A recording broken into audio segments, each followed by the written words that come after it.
That's where we're gonna begin the stream with Snow Day. To finish the project more, and I think by next week we should finish it all, like Snow Day pretty much. And then the week after that, guys, we're gonna start on a brand new community drawing, which I think it'd be like something with Valentine's or something. I don't know what exactly yet, but we'll see. Something with Valentine's, because it's good. January to February, that kind of thing. So, let's see.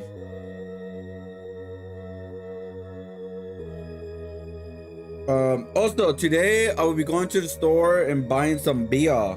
Now, so I think the when I read online is like if you drink one beer, you have to at least be 4 or 5 hours not driving or something like that.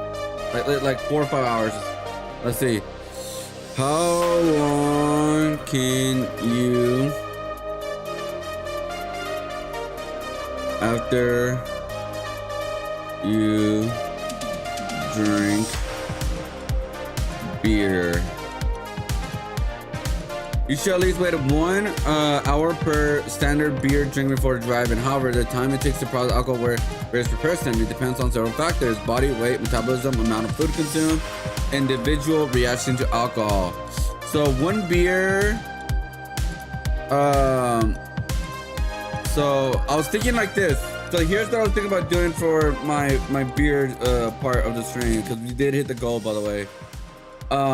I was thinking about when I start streaming, like let's say 12 or 1 o'clock, I drink the beer right away, right at the beginning of the stream.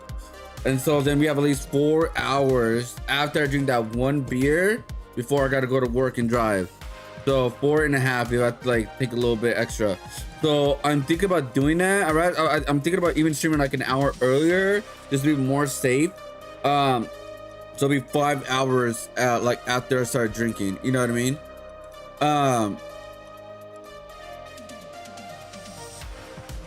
So yeah. But also I gotta get food, right? Like it's better to have food in your system too as well, like bread or something.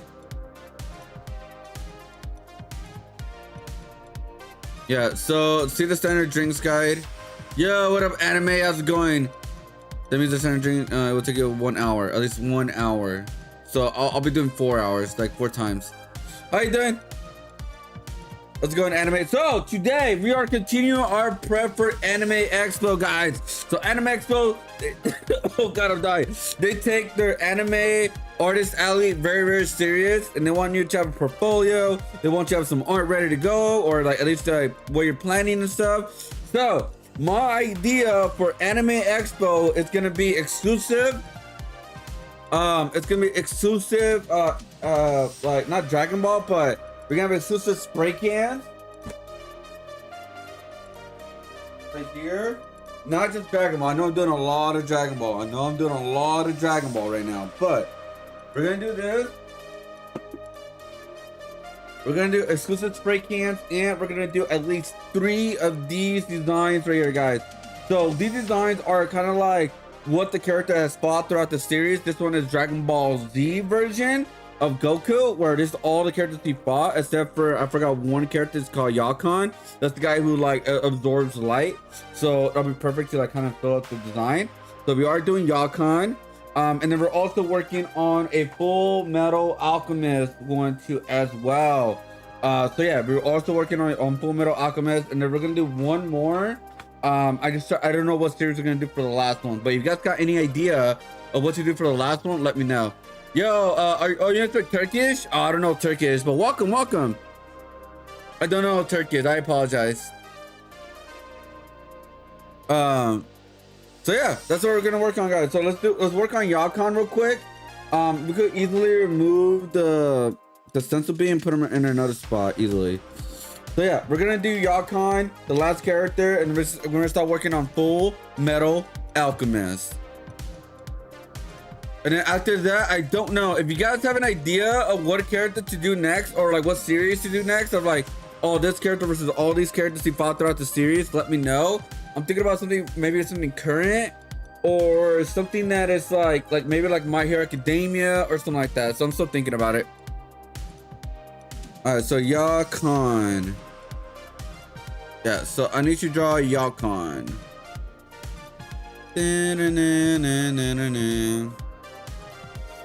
So, oh yeah, we could easily erase these, and then we could like readjust these.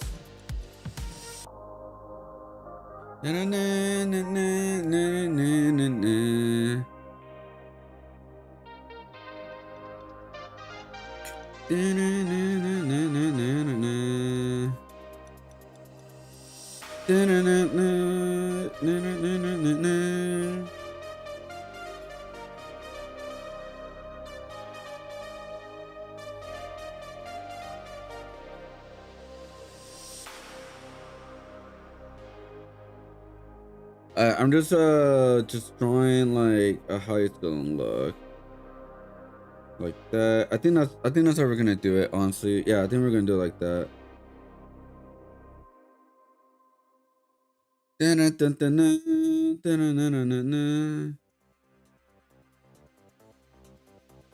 All right, here we go.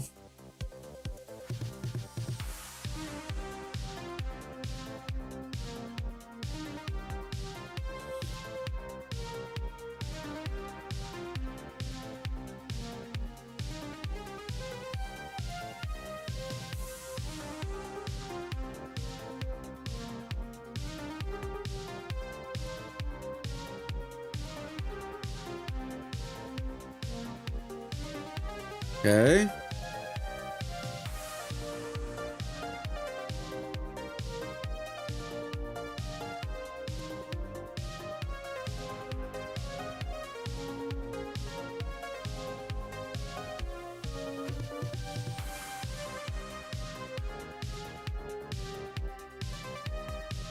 Okay. There we go. Good job. Yo, what up, Jackson? How's it going? Yeah, we're finishing up our Dragon Ball piece for Anime Expo, guys. So I'm gonna submit my form for Anime Expo, and so the first one we're doing right now for an exclusive Anime Expo print is Dragon Ball with Goku, all the characters he fought within the Dragon Ball Z series. So that's what we're doing right now.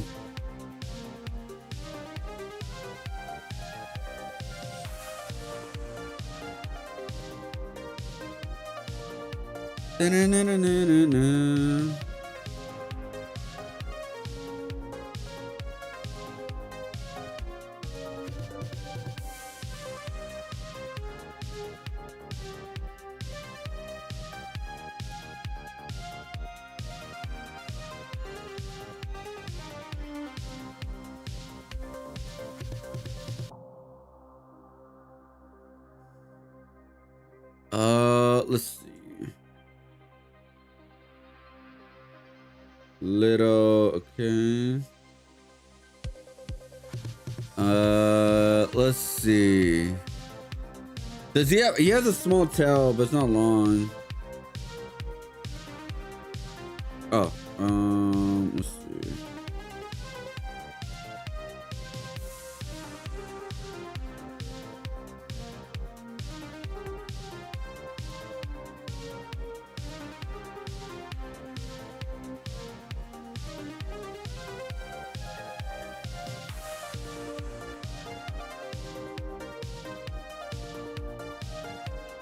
Okay.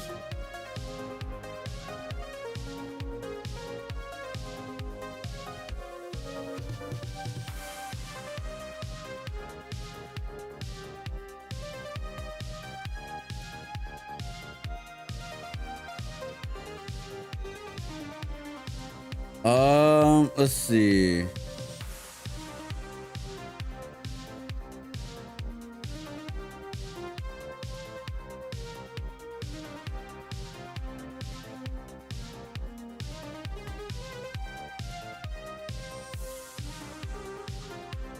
There we go. There we go. All right, cool. Now we got all the characters done. I can never draw that good. Oh, anybody can draw. Drawing is the easiest thing to do in the world. The hard part is learning your own style. That's the hard part.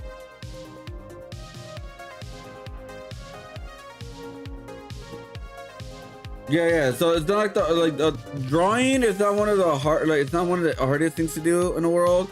It is like figure out your own art style, pretty much. Because you can learn, like anybody could just like look at a picture and start drawing and practicing and practicing and practicing. It takes hard work, right? But it's like you just gotta practice, right? And then after that, like the hard part is obviously like learning your own thing. Like what makes you different from everybody else in the world? That's like the hardest thing in the world right now. Especially if there's AI stuff right now. There's people who are tracing, there's people that are stealing, and there's so much stuff. So yeah.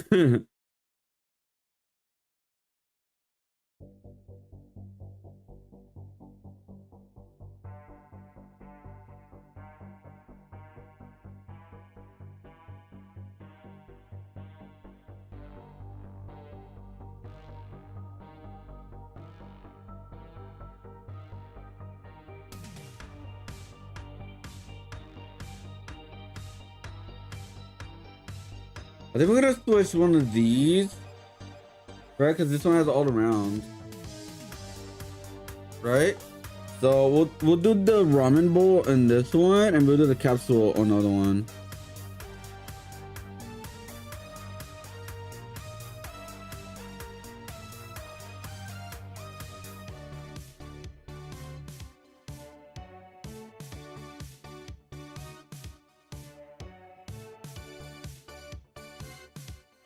Alright. And then we're gonna do the capsule.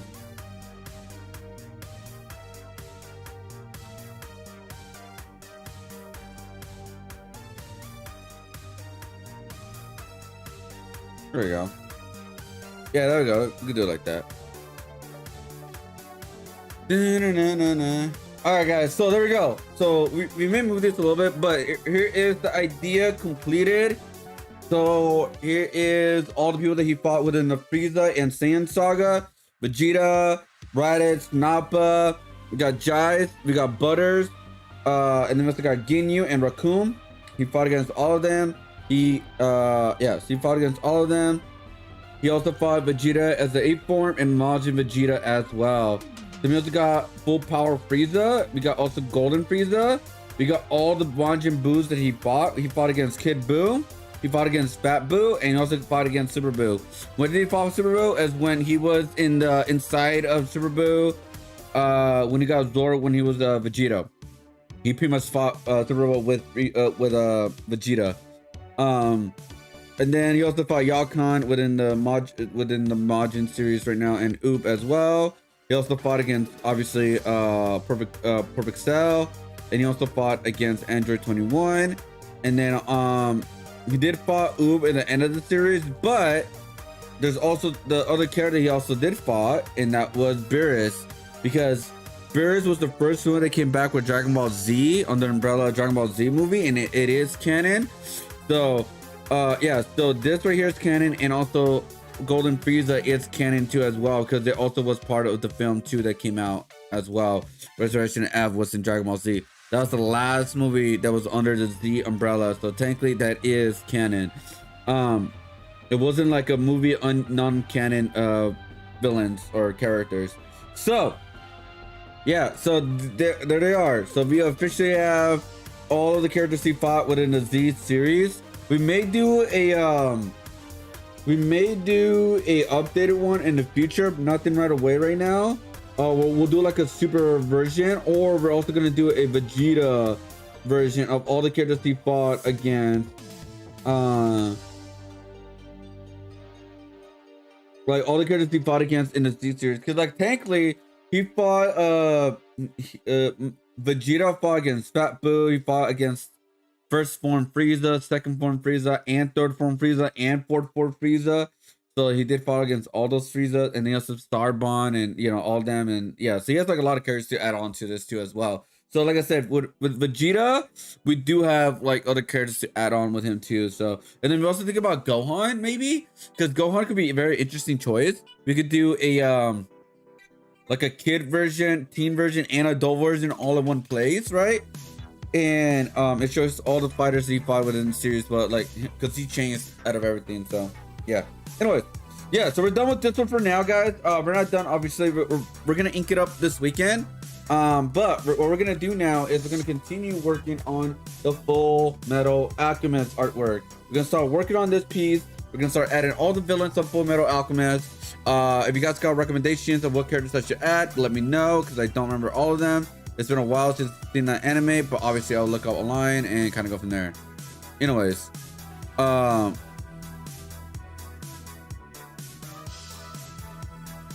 right, guys. So what we're gonna do now is we're gonna go straight to doing React indie content. And then like the last hour of the stream, what we're gonna do, we're gonna take the autism test, guys.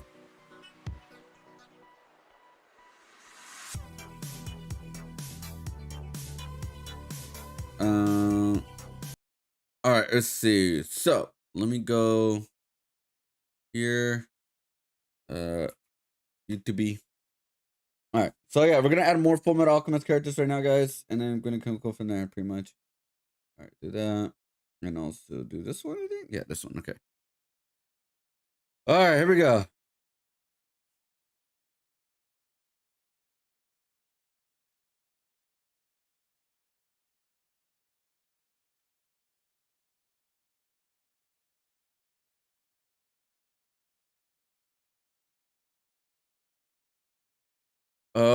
All right, so we got 2 videos to watch. Oh, three right now, actually.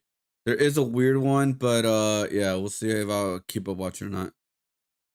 All right, here we go. Hold up.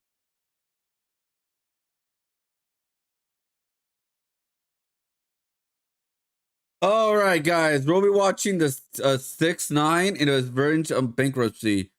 So if you guys don't know, 6ix9ine is a snitch, because hence he's from that world, or he pretended to be that part of that world. Even though he had controversial take, he had somewhat good reason to like get out of jail. But hey, in his world, he's considered a snitch. He is officially like, I think he's somewhat banned on certain areas of the United States, or else like people will, you know, keep beating him up and all that. But yeah, I am wondering how he's been paying everything lately. Yo, what up, Stella? How's it going? Welcome to the stream. Today we're working on our Full Metal Alchemist collage. We just got done doing the Dragon Ball one. Obviously, it's a sketch. We're just prepping for Anime Expo portfolio. So I'm just drawing some anime going on so far right now. And now we're about to watch a video, which is the 6ix9ine is Virgin on Bankruptcy. People have spotted 6ix9ine's supercars being towed by the IRS as he can't pay his taxes, with sources claiming he has debts of over $20 million. Paying this back now seems pretty unlikely, as 6ix9ine's recent album was such a massive flop, most people don't even 6 know out of that 100? he released something new. Compare Leyenda Viva? to 2017, when 6ix9ine was undefeated. Everything he released became an instant hit, and no one can deny it. His unique style of music was pulling hundreds of millions of views, leading to a self-reported massive record deal with by the way, you seem like a pretty good stream to me. Hey, thank you. Yeah. So while we're doing prep work for like sketches and stuff, we watch videos here, while we're working on the artwork and all that. We're also I'll be taking an autism test in the last hour of the stream, which will be around like 4 o'clock, around there. So yeah, that'll be funny. with 6ix9ine stating, "Right now I'm signing my life away to Illuminati for $7.5 million. Life is awesome." Only 4 months later, he'd land a headphone deal worth $4.9 million and was paid a 6-figure sum just to feature Fashion Nova in one of his music videos. Well before this, 6ix9ine was already bragging, "I made $1 million this year and I bought a fake Rolex with it." Then only a year later, he was donating the same amount. Since the last time I've been here, I donated close to $1 million just to community. Not to no foundations, just going on the street and giving out money. He'd post multiple videos showing massive stacks of cash. Does money dictate everything you do? Fuck yes. Protecting his $500,000 jewelry pieces by dropping a further $100,000 on personal security for a 10-day LA trip. Here he'd sign yet another multi-million-dollar publishing deal showing that's crazy. Spending how much on just security? Personal security for a 10-day LA trip. 500 or 100. Damn, dude. Here he'd sign yet another multi-million-dollar publishing deal, showing that Create the Music money was Group? coming from his music. 6ix9ine's first album, Dummy Boy, sold over 1 million units, meaning it Damn. likely made over $10 million. However, Right. he'd foolishly used the entire album to rap about committing crimes. For example, on Cuda, he'd proudly proclaim, course. "All my people really gangbang, talk that damn slang. Rap about it, do the same thing, let your nuts hang. We post up, we don't do the race, you gon' die today." Similarly, on Billy he'd add, "Get the F up out my effing face before I murder you. Whole squad full of killers, I'm a killer too. Send shots. Everybody get popped." Pretty much he snitched on everybody. Everything I was rapping about was really happening. Which certainly didn't help Tekashi's next chapter. 6ix9ine rapper faces prison and sex offender registry. The article explained that 6ix9ine originally pleaded Like here's my controversial take. It's like if rappers rap about things are really happening, I think the cops should be allowed to look at that as evidence, at least a way to go in investigating them. Especially if it has to do with someone getting murdered in real time.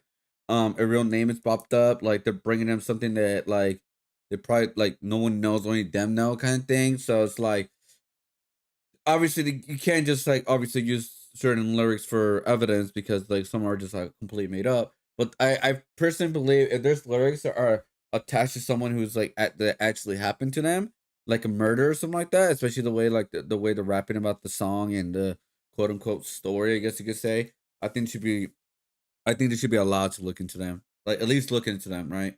My personal opinion. Because look, he even admitted it. Everything that's happening was happening in real life. So all the crimes he's like pretty much admitted it. He's pretty much sits on himself too. Like pleaded guilty in October 2015 to using a child in a sexual performance when he was 18. In a video posted online, a 13-year-old girl was seen engaging in oral intercourse while Tekashi stood behind her. The hip-hop star has since been arrested twice for allegedly choking a 16-year-old in a shopping center in Houston earlier this year. In May, he was also arrested for driving without a license, assaulting a police officer, and obstructing governmental administration. 6ix9ine wasn't given leniency as he was using social media to promote a culture of violence and glorify gang activity. that was personality. While he did pay his bond of $155,000, the problems didn't end there. After finally closing the book on his 2015 child sex case, 6ix9ine and his associates went to Felipe Chow to celebrate the legal win with a lavish dinner. Things got ugly when the crew was denied entry into the restaurant as a brawl took place and gunshots rang off. What? A pair of 6ix9ine's entourage members and his manager are arrested for their involvement. One of the security guards working at the restaurant is reportedly hit over the head with a chair. Throwing some robberies plus multiple shooting incidents, and 6ix9ine was facing a minimum of 47 years in prison. I got federal agents sitting in front of my house. 1, 2, 3, 4, 5, 6 cars. One thing I fear in life. No, 2 things. I fear God and I fear the FBI. Only 2 things I'm scared in life. He'd infamously testify against 12 co-defendants. Wait, that was 6 years ago? If I'm held accountable for what I did. Yes, I snitched and I did it proudly. Which reduced his sentence to just 2 years, although it also completely destroyed his credibility. 6ix9ine snitching became a whole meme for that. Freaking photo, man. Snitch. Judge 47 years. 6ix9ine ever noticed Dwayne Johnson looks like The Rock, implying he'd say anything to get a lighter sentence. He was therefore also memed as a Karen, whilst others joked, imagine spending 7 years in college to become a lawyer, and your client shows up to court like this. The legal process also cost 6ix9ine a fortune. How much money have you spent on legal fees this year? Too much, right? Yeah, like $500,000. That's what I'm saying. But being sent off to prison only made him more popular. He signed a $10 million record deal whilst behind bars. Here's the difference between a plain box and a box sealed with sticker. Well, guys, like, yeah, it got him popular for like only like a minute. After that minute popularity, it was over, right? Because he came back with the song with him being a snitch and all that, and like he made an album and all that. But it's like he was popular for like a minute when he came out, but it was gone the next day. It was literally gone the next day. Like nobody cared about him no more after that. after the whole like marketing thing for his album coming out, after that, like the first album after it came out, nobody cared. Nobody cared who Tekashi is or who he was. Like Tekashi who? After being released only 6 months later, 6ix9ine claimed on Instagram, "I got out of jail $20 million richer." First day home, you see the vibes, man. King New York's home, man. I'm on house arrest, so come on, let's go. This was supported by a range of extravagant purchases, with TMZ reporting he'd bought a fleet of luxury vehicles that includes an Aventador McLaren Rolls-Royce, Mercedes-Benz G-Wagon, and a Range Rover. All 4 cars, Lamborghini Aventador, Wraith, McLaren, G-Wagon. So stupid. Tekashi's getting iced out too. We're told he splurged on 4 timepieces. So fucking stupid. Why would you spend all that money? You should be saving it up. You've been investing it. You should be doing all of that, not freaking spending it. Like what? Is he dumb? Like why would you do that? You had a second chance, right? Disgusting asshole. But he had a second chance. And what did he decide to do with that? Spend on bullshit. Including a Richard Mille watch, and dropped another $300,000 on a chain shaped like a shark. This is a $500,000, $500,000. Look at the diamonds in them teeth. And nobody Oh got my this God. watch. If you don't got this watch right here, you a little boy to me. I'll kiss you on your forehead. You a little boy. Sit down. King's home. I mean, I don't think that's a good thing to say. He is a PDF file. It's over. He'd then purchased this insane piece of jewelry, bragging on Instagram $1 million on a chain. Best chain in the game. My chain costs more than your whole chain piece and watch. LeMayo, That's so wasted. That's not an investment, man. That's easy. Like, you know how maintenance that is? You know how like crazy where like diamonds could fall off out of nowhere? Like, know who run the city. In a different post, he bragged 15,000 sold out show Istanbul, Turkey, 500,000 for 40 minutes. He'd show off his earnings in videos such as this one. You got 1 house right here, 2 houses right here, 3 houses right here, 4 houses right here, 5 houses right here. Maybe 2 houses right there, you feel me? Spending 50,000 of it at the Gucci store in under 10 minutes. He then vowed every week I will try to give at least 50,000 away to someone random for people in need, all the while his music was still performing well. His song Gooba, released a month after his last day in jail, gained 45 million views in its first 24 hours. This made it the biggest 24-hour debut for a hip-hop video in YouTube history, after which 6ix9ine also broke the record for the most viewers ever in an Instagram live. Everyone is gonna be 1.9, irrelevant dude. when he comes out of jail. 6ix9ine #1 on Apple Music and breaking records. Who y'all think is the king in New York? not, bro. That deal was more, bro. That looked like a little kid, dude, on the profile picture of YouTube, bro. Like people don't understand. It's like, bro, why did people listening to him when he got out? Because people were curious what he was gonna say. Curiosity always a good marketing tool to use on people. But like I said, after this whole first album, like when he came out, became irrelevant, dude. Became so irrelevant. Went overseas. Start doing Spanish music.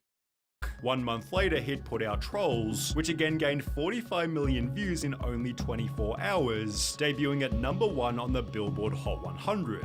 6ix9ine celebrated his post-prison success. However, as it turns out, this would be his peak. Gooba and Trolls became part of the album Tattletales, which didn't perform so well. Despite the noise, 6ix9ine's Tattletales album headed for underwhelming chart debut. It sold just 55,000 album units, making it his worst performing project ever.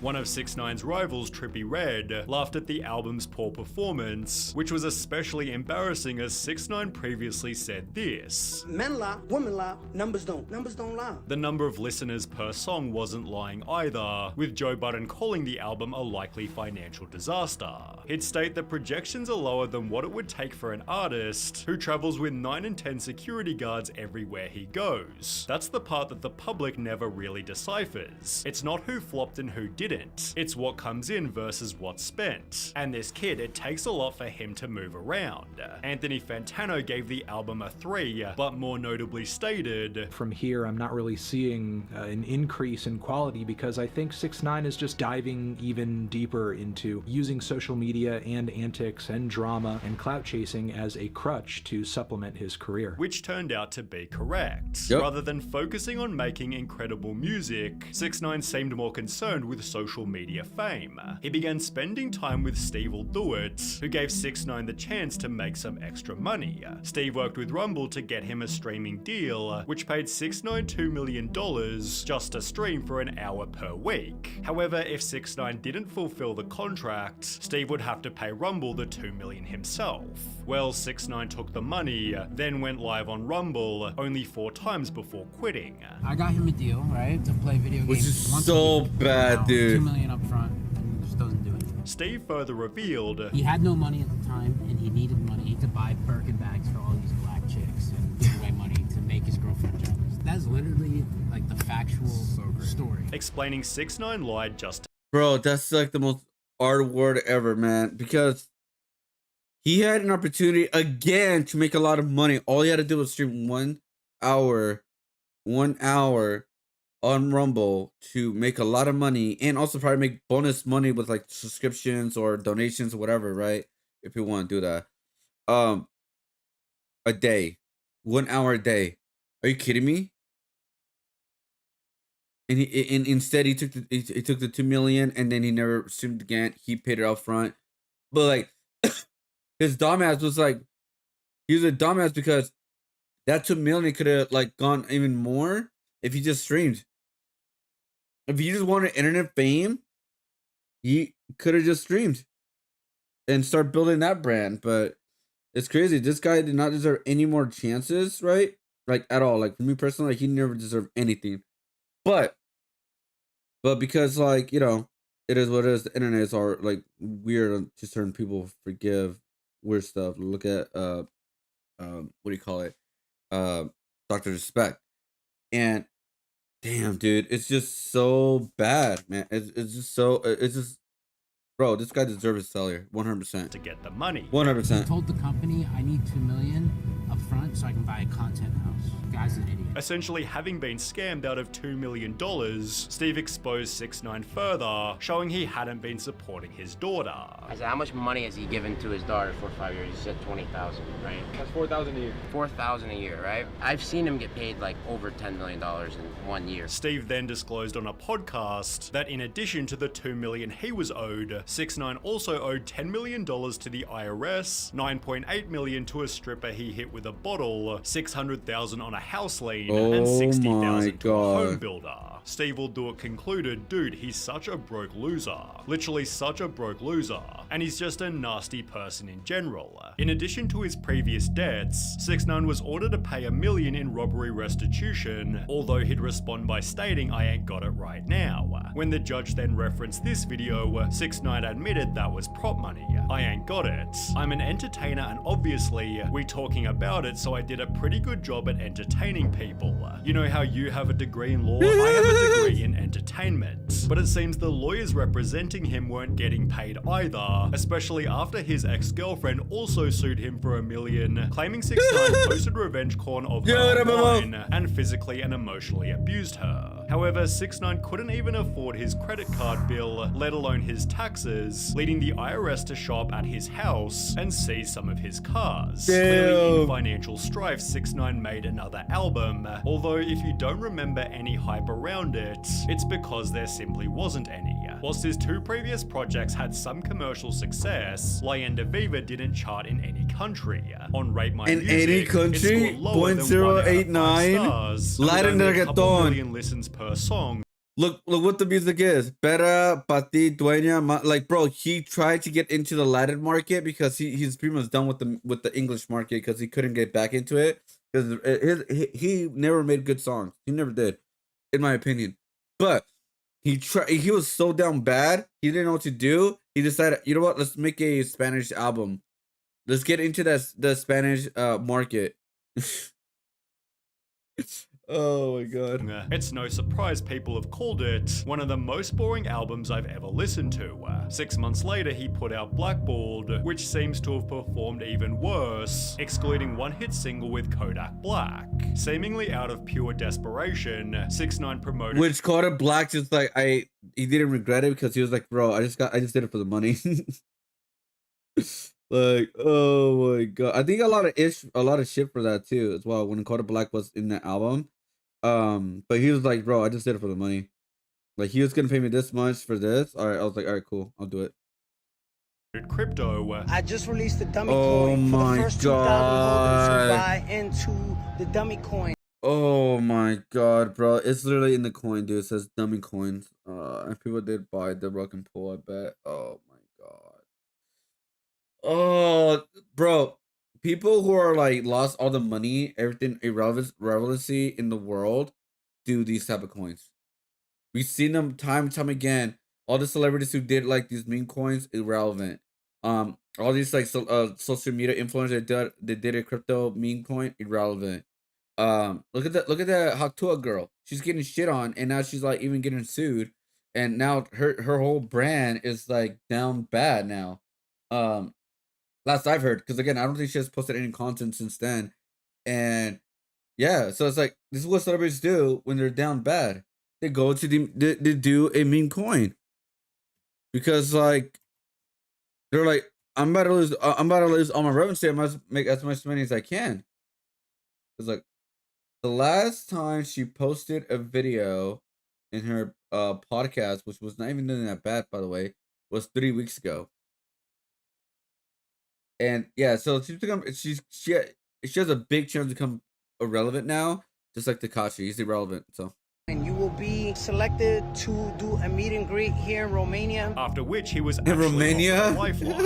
Tekashi 6ix9ine. I signed a new record deal for $6 million plus. It explained Tekashi is being paid $1 million for the album, which will feature 10 songs, and he's gonna make $250,000 for every concert of an upcoming tour. This all adds up to Tekashi potentially pocketing over $6 million, all held under one main condition: he doesn't get arrested. And he got arrested. Just 1 month ago, 6ix9ine again went back to jail for violating parole terms on his initial main prison stint. In the process, he tested positive for meth twice, so despite being released after 45 days, it seems 6ix9ine's life-saving record deal won't be going forward. I got bribed to make a video. Oh my god, bro. What a loser, man. This guy is like a loser, man. Here's the sad thing about this. This guy did not deserve any chances, but he got a chance after chance after chance after chance. After he went to jail, after that court case with the minor of all things, and he still got a chance after chance after chance, and he effed it all up because all he wanted to do was like buy expensive items, not invest it on property, not invest on things that will make you money, make you interest money or anything like that. Like nothing like that. That's what he's so dumb, dude. Kids in high school now don't even remember him. Of course, like people that used to like him was what 6 years ago or so are out of high school. They're done. They're moved on with their lives. They're listening to like Kendrick Lamar or J. Cole or something like that, or even Drake. And so like that's what they're listening because they're continuing making music, right? Like they're still current. If you don't like this, watch Your Little Boy to me. It's the most little boy sentence I ever heard. The fact that he got popular in the first place is baffling. Fame always seems to be going to wrong people. It's because those people who are like the worst people in the world. They're willing to do anything they want, they can for clout. He faked being a gangster for his whole career until it got really real, right? And that's why he lost everything that he had. But yeah, this is why there's a lot of content creators that became big. Look at Logan Paul. He did a lot of shitty things before he came up. Look at XUC. He did certain little shit things before he came up. Miskiff, he did little like what I mean by little things, like they did like edgy humor, borderline content, right? Like they work with anybody in order to get that clout in the beginning when they're doing this. Some of them grew out of it, some of them stay in it, right? Like for example, Ice Poseidon, he stayed in it. He's like a guy who's still doing the same thing. And XUC, he kind of moved on from it, but he still dives into it in order to cause drama, to continue relevancy and continue going from there, right? So yeah, that's how it works. So they're willing to take bigger risks than anybody in the world. Even like the most dumbest clout chasers of all time, dude. That's what they become successful, because people are liking what they do in the beginning because it's so effed up, it's so weird, it's like unorthodox, it's entertainment, etc. So yeah.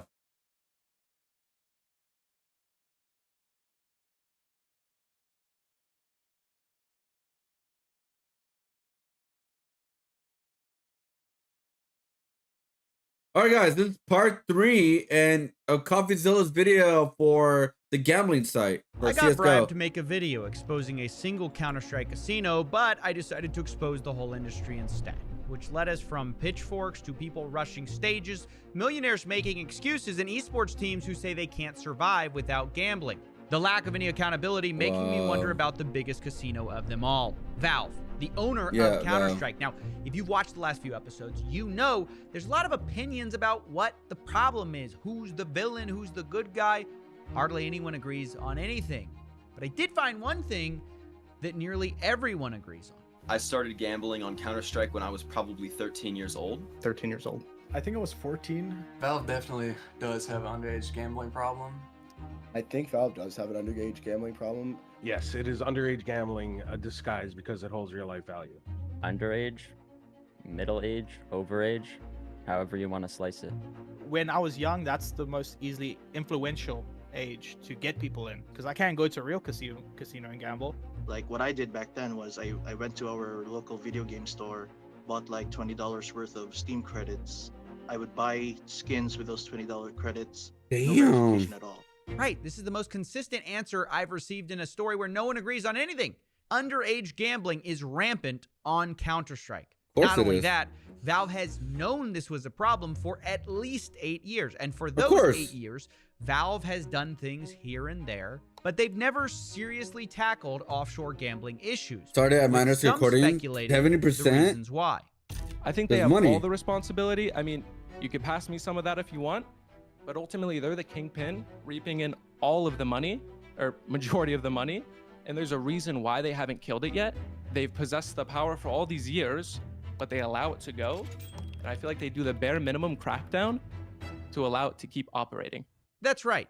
Now, the person you just heard has ulterior motives for putting the blame on someone else. Well, yeah, either way, today I want to investigate Valve's role in Counter-Strike gambling, how we got here, what Valve can do about it, and how they've been fighting the change that is so desperately needed. So let's start from 2013, when loot boxes were first in. Well, I mean, they could change it at any time they want. Like, why? Like, they could stop it at any time they want, but why would they? You know how much money they make? I think that's like one of the biggest money makers, dude. It's the gambling sites. They're making so much money. Why would they stop it? Just because like it ruins people's lives? No, they don't care. What's the one thing that people care through all of this? Money. Right? All they care is money. Introduced to the game. Money. Valve called the arms deal. It was first described as all the illicit thrills of black market weapons trafficking without any of the danger, which is kind of true. They did create a black market of skin betting. The only thing that I find false here is the quote, without any of the danger, because if you look at the wrong casino, this guy might show up at your house. Oh my Either way, the arms deal update was the start of Counter-Strike gambling as we know it, with the introduction specifically of loot boxes. Oh my god. Yeah, I think I was introduced to this when I watched XQC and Trainwrecks. I never got into it. I never played these type of games. Good thing I never did. There's a reason why I never got into World of Warcraft, CSGO, or a lot of multiplayer games. It's because stuff like this. Like I was like, yo, I'm not gonna spend my money on this, and I don't want the temptation to spend my money on this. We're gonna open one here so you can experience what that's like. First, you take out your wallet, pay $2.50. Yep. The case opens and a wheel spins where items of varying rarity pass by. Knives and gloves are particularly valuable because they're particularly rare, but usually you get an item worth pennies. Now, you might notice this whole process, especially the near misses, resembles a slot machine. I believe that's not an accident. This is the same company that hired experimental psychologists to design parts of their games. What? Psychologists? I I'm an freaking knew it. experimental psychologist at Valve, applying knowledge and methodologies from psychology to game design. So thinking about how knowledge of human behavior can impact the choices that we're making. The hope is that we can take what we know about psychology, about the predictable ways humans might react or respond, and apply it to game design and induce various responses or particular responses. Right, Valve is a game studio that uses psychology to manipulate user behavior, and it's harmless in some areas when optimizing for fun or excitement. But when we look at loot boxes, what is Valve optimizing for? What behaviors are they trying to cause when they make their loot boxes look like a slot? And the answer, I believe, is they want you to just spend more money. And making a slot simulator has been incredibly effective for that. In total, some estimates are that 1.9 billion cases have been sold. At $2.50 per case, that's 4.9 billion for Valve, all spent on video game cosmetics. You can then trade these on the Steam store, which all gets Valve even more money because they take a cut. Last year alone, Counter-Strike made about $1 billion opening cases. The skins update was a big change for the community, giving you something you can buy, something that you can customize your guns. It's done where it doesn't necessarily impact gameplay, but it gives people this exciting element to keep coming back and keep playing to get more skins. So you might be surprised to learn that although Valve designed a machine that looks like gambling, Valve actually insists that it's not. This is because of a loophole where technically Valve doesn't let you cash out your skins. You can sell them for money for your Steam wallet, but you can't convert that Steam wallet for cash. To actual money, so the skins are technically worth nothing in the real world. They're just worth something in Steam's marketplace, meaning their slot machine of skins isn't gambling at all, or that's what they would say. The expected value is actually zero.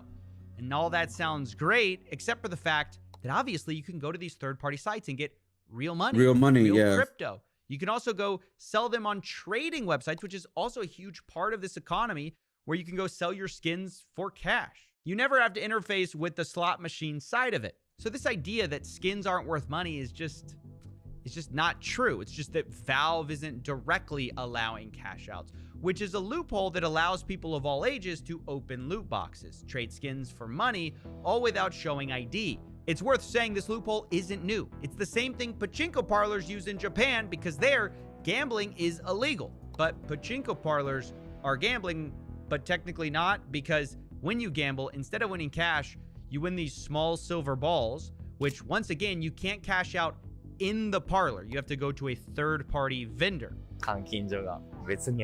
Yeah, it's crazy. What do you mean? If you catch out the silver balls at the parlor, they consider gambling and therefore illegal. Instead, they give out gifts. They can bring to a different location in exchange for cash.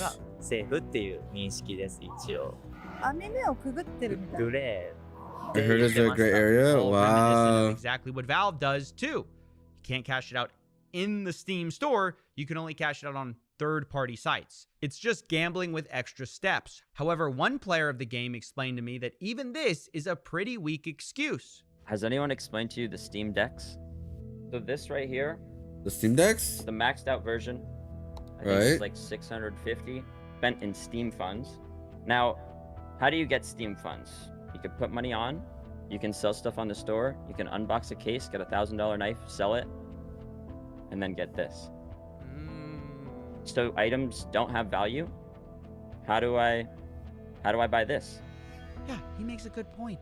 I think it's pointless to argue. Oh, he bought that with the what the hell? There's millions of he bought that with the points. Some used by Valve, other used by Counter-Strike casinos for why gambling isn't gambling. You have Clash's sweepstakes loophole, hype drops, you never lose money loophole. You have CSGO roll saying you can only cash out skins. Everyone in this story, from casinos to Valve, is using legal loopholes. So instead of trying to legal eagle all of them, I'm just appealing to your common sense. If it looks like gambling, mimics gambling, and the players say it's gambling, it's gambling.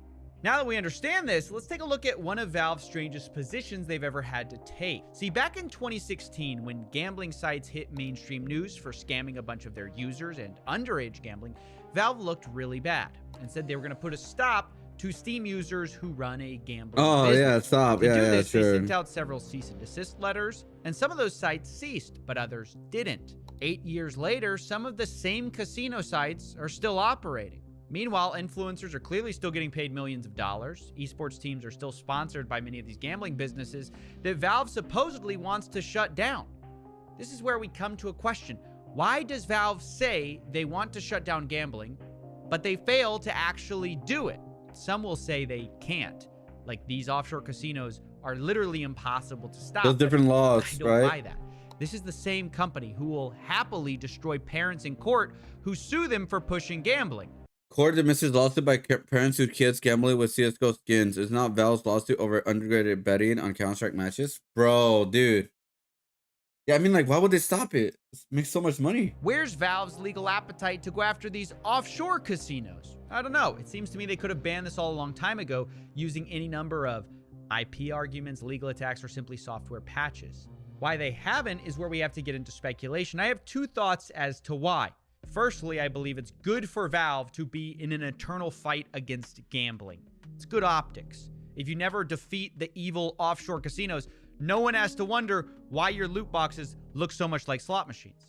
We got to defeat the evil offshore casino guys first, guys. In fact, this is the exact attitude they had in 2016. It feels like Valve itself has specifically designed this game to operate almost exactly like a slot machine. Even back then, Valve got a lot of heat for exactly the same things we're talking about now, but everyone felt that the casinos were doing worse things. So before we demanded change from Valve, everyone felt that we should address the casino problem first. And Valve was happy to play the hero and send those cease and desist letters out. Wow. So you can always pass the buck to someone more shady than you and say you're working on it.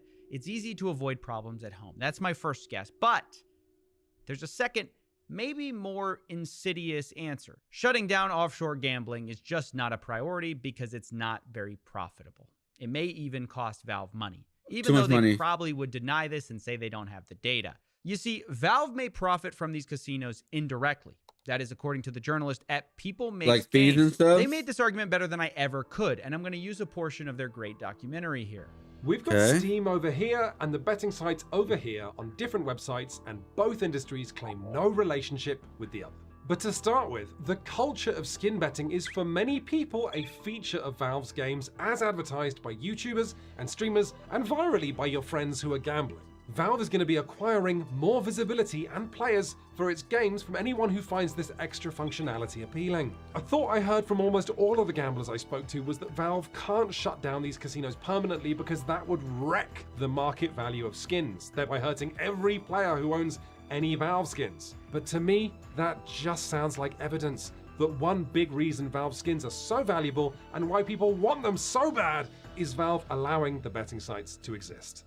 Look, I'll be honest. I think he's right. Valve is indirectly profiting from these Yeah, casinos. of course. But it's not Like just fees one and journalist's stuff. opinion.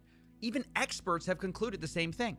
So, in January of 2016, the Washington State Gambling Commission, and that's the top regulatory body in Washington State where Valve is headquartered, they received a complaint that prompted them to begin an investigation into Valve Corporation. 21 months later, when that investigation concluded, what they said was Valve, quote, knowingly facilitates the illegal wagering of skins, end quote. And the question, that it really came down to for these regulators was, is Valve benefiting? In the opinion of the regulators, yes. So this feels like a really big deal. Washington basically concluded what a lot of people have suspected, but why did nothing happen? What the regulators told me is that the prosecutors didn't feel that they would be able to prosecute the case successfully, so they did not pursue a case. Now, that doesn't take away from the findings of the regulators who are the experts on this. It just means that a case was never taken to court. Huh. So even though regulators found one thing, prosecutors have declined to pursue it. Now, of course, I did think all of this was pretty shocking. Like, so probably of like, course I wanted to ask not Valve enough follow-up evidence or something like questions, that. But they didn't respond to my request for Obviously. an interview or for comment. However, I did find interviews from about 8 years ago during the first scandal where Valve was asked very similar questions about whether they benefited from all this gambling. And the way they respond is kind of telling. For Counter-Strike in particular, I'm curious, you feel like gambling has had positive impact on the game at all? As you feel like it's grown interest in the game over the past few years that it's been available? Yeah. So I mean, well, what's the question? Has gambling led to greater interest in Counter-Strike? Has it? Yes. Yes. We don't know. We don't have any data. Oh my god. Yeah, but yeah. So I don't know. Isn't that incredible? Wow. That nearly has all the data, has no Of their idea game? Yeah. if a billion-dollar gambling industry helps them. This is a company that hires literal economists to work on their video game economies. They say in those job descriptions, one thing we have at Valve is data, lots and lots of data. Yet on this one issue, We don't have any data to support that. and we're supposed to believe they've never conclusively found if gambling hurts or helps them? I find it hard to believe. Especially when in same the here. same interview a little bit later, the CEO, Gabe Newell, claims data isn't really hard to get in Valve. Right. If there's something I need to know, I can find out about it. We don't have any data. And information is pretty freely available inside of the company. There's Wow. it's just not hard to, if there's something you need to know, to find out about it. But there's no, you pull your information. There's no push towards you. Right. Of course it's not hard to find the information. These are the people who own Steam. They have all the information. So here's a fun rule for you to think about. Anytime a company with this much data tells you, we don't have the data, it means we don't like what the data says, or we don't want to know what the data says, so we've avoided looking. And by the way, Valve admits only moments later that the Counter-Strike player base goes up when Valve releases things that make the game, quote, a stickier experience. That growth in the player base typically comes either after the game has been on sale, or after we've added some features to the game that make the game a stickier experience. Okay, we're getting somewhere. Growth happens when Valve makes their game a stickier experience. Now, I've got a follow-up. What's a stickier experience than a casino? It's so sticky, people have a problem stopping. You can't honestly say our player base grows with a stickier experience, and also we have no data that gambling has grown interest in Counter-Strike, because those two sentences are not compatible. And Bro, they're always trying to avoid the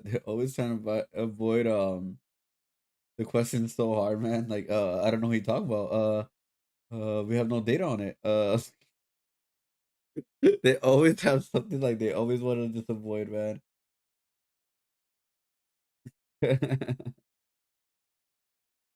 oh, by the way, we've been fighting gambling for 8 years and we keep getting outsmarted by 20-something-year-olds in Curacao. Like, you're just not trying that hard then. But we've even got more evidence for their... They could easily just shut down the loot boxes for a while and let all the companies go bankrupt and all that, and then they could bring them up later and add like more protection towards like you cannot sell this at a third-party website. If you are caught selling a third-party website, you will be officially banned. Your Steam account will be banned, and anybody who purchased from that website will get suspension or also possibly expulsion, stuff like that. I'm pretty sure they could do something like that. Obviously not gonna be easy, but they could easily do something like that. But why would they? Like, I keep saying the same thing. It makes too much money. lack of effort here, because Valve will occasionally take action on casinos, most often when they've been pressured to do so by bad press. Just take the PGL majors, which started this whole thing. It was a horrible look for Valve, directly caused by the casinos. The result of that was almost immediately an update released only days later that for the first time in a while actually did something. Basically, Valve made it so that when you traded something in Counter-Strike, it was hard to then gamble that item. Basically, they changed a way that items showed up in your inventory. I'm not going to go into too much detail, but it kind of messed up the way casinos were tracking items. Now, the end result of this is that casinos, along with skin traders in general, are slightly punished. Now, my point here is this patch could have been done at a long time ago. The reason it happened a few days after the PGL Major was this disruption. This was a clear signal from Valve to the casinos. You stepped out of line, you caused trouble, we'll cause you trouble, right? I should note, the casinos are going to find workarounds to this, but there aren't infinite workarounds. It's obvious to everyone, including the casinos, that if Valve really wanted to shut them down, they could, since Valve ultimately controls the ecosystem by which everyone trades and tracks items. So if they wanted to definitively shut down the casinos, they could, but it just is going to require work. Work that Valve doesn't seem to have a huge appetite to do, maybe because it would impact other players, maybe because they just historically haven't done that work unless they're forced to by press, governments, or the casinos themselves to do so. Now look, it might feel like I'm being a little harsh towards Valve here, or I'm putting a lot of the responsibility on them. And if it feels that way, it's because I am. I do think they need to be the ones to change for two reasons. One, no matter where you look in the chain of responsibility from influencers all the way to governments, everything points to them. Valve is easily the most equipped to solve things because they are a single stakeholder. Everywhere else you look, there's coordination problems. At the influencer level, if you don't take Gamba money, other influencers will. At the casino level, you want to be more regulated, your competitor doesn't. Even at the esports level, you don't take a gambling sponsorship, your competitor will. Even at the government level, if one country bans it, just take a VPN somewhere else where it's not banned. Not to mention, even when governments do ban it, and by the way, I think they should be part of the solution, but even when they do ban it, Valve can try to maliciously avoid regulation with new loopholes, which is not a hypothetical. They've literally done this. In France, for instance, where loot boxes that can be traded for money are banned, Valve updated their game just in France to put in what they call an X-ray scanner. What? Where you can see the contents of your loot box before you open it. What? Making the results technically not random. The catch is, though, you can't open another loot box until you pay to finish opening the one you've scanned. It's just a workaround the law to allow the same gambling, just legally, I guess. But it turns out this may have been a tactical mistake because it kind of gave away the game Valve is playing. Because remember, they're trying to pretend not to be gambling, but this loophole they're using is literally a loophole slot machine companies use, where they will do what's called pre-reveal the result of a slot spin before you spin and say it's not gambling as well. In states like Missouri in America, this is how gambling companies were trying to avoid the gambling classification. Funnily enough, while learning about this loophole, I found this. Quote, the gambling companies don't like each other and will claim one company is breaking the rules while they apparently follow them. I'm getting flashbacks to this story as well. But the point is, if Valve is resorting to using gambling companies' loopholes, from the pachinko parlor loophole to the pre-spin loophole, what does that say about what they're selling? Even Valve's own users are realizing this. In a post about the French law where they dodged it with this pre-reveal, people are saying, quote, they seriously skirted the laws that stupidly easily. Sounds like Valve is using loopholes taken straight from casinos. So that's why I'm saying, yes, countries should regulate predatory loot boxes designed as slot machines. Yes, influencers shouldn't take dirty deals. Yes, casinos should in theory self-regulate. But if we're looking where to lay out a plan to fix Valve's underage gambling problem, it all comes back to Valve. No one else can unilaterally shut this down except for them. And at the same time, no one stands to make so much money from keeping it open and lying about what exactly these cases are, using the same arguments casinos have been making for decades as Valve. And that's why I'm being so harsh, because frankly, they deserve it. This isn't some indie video game studio that's struggling to survive. Valve is pound for pound one of the most profitable companies in the world, period. Not just because of gambling, in spite of it. With just Steam, they're already larger than most publicly traded gaming companies. Yeah, they're bigger than Epic and all that. Without gambling. So it isn't crazy to expect basic responsibility from a company who touches so many lives. Unfortunately, Valve is not only uniquely able to take action, they're also uniquely equipped to avoid it. They're privately owned, an international company, and are known for not responding to journalists in situations like this or reacting to the press in any way. So for my last argument, I'm not going to say a word. I'm just going to let Daddy Gabe do the talking. Daddy in the who? hopes of inspiring some change at this megacorp. Here's Gabe's thoughts on Valve and their responsibility People at Valve have to get used to working without a safety net. Yeah. There's nothing between you and a customer. You can do something. You can come in that morning, and by 2:00 in the afternoon, you have a million customers, right? And they're all emailing you. They're all me emailing you, and you probably should fix it, right? But nobody's looking over your shoulder, and for some people that's liberating. For some people it's terrifying. Yeah, I really can't think of anything that better captures the Valve gambling story. You've screwed 1 million customers. You should probably fix it, but no one's looking over your shoulder. It has been 8 years since Valve set out to end these black market casinos built around their game. And still, the industry is alive and well.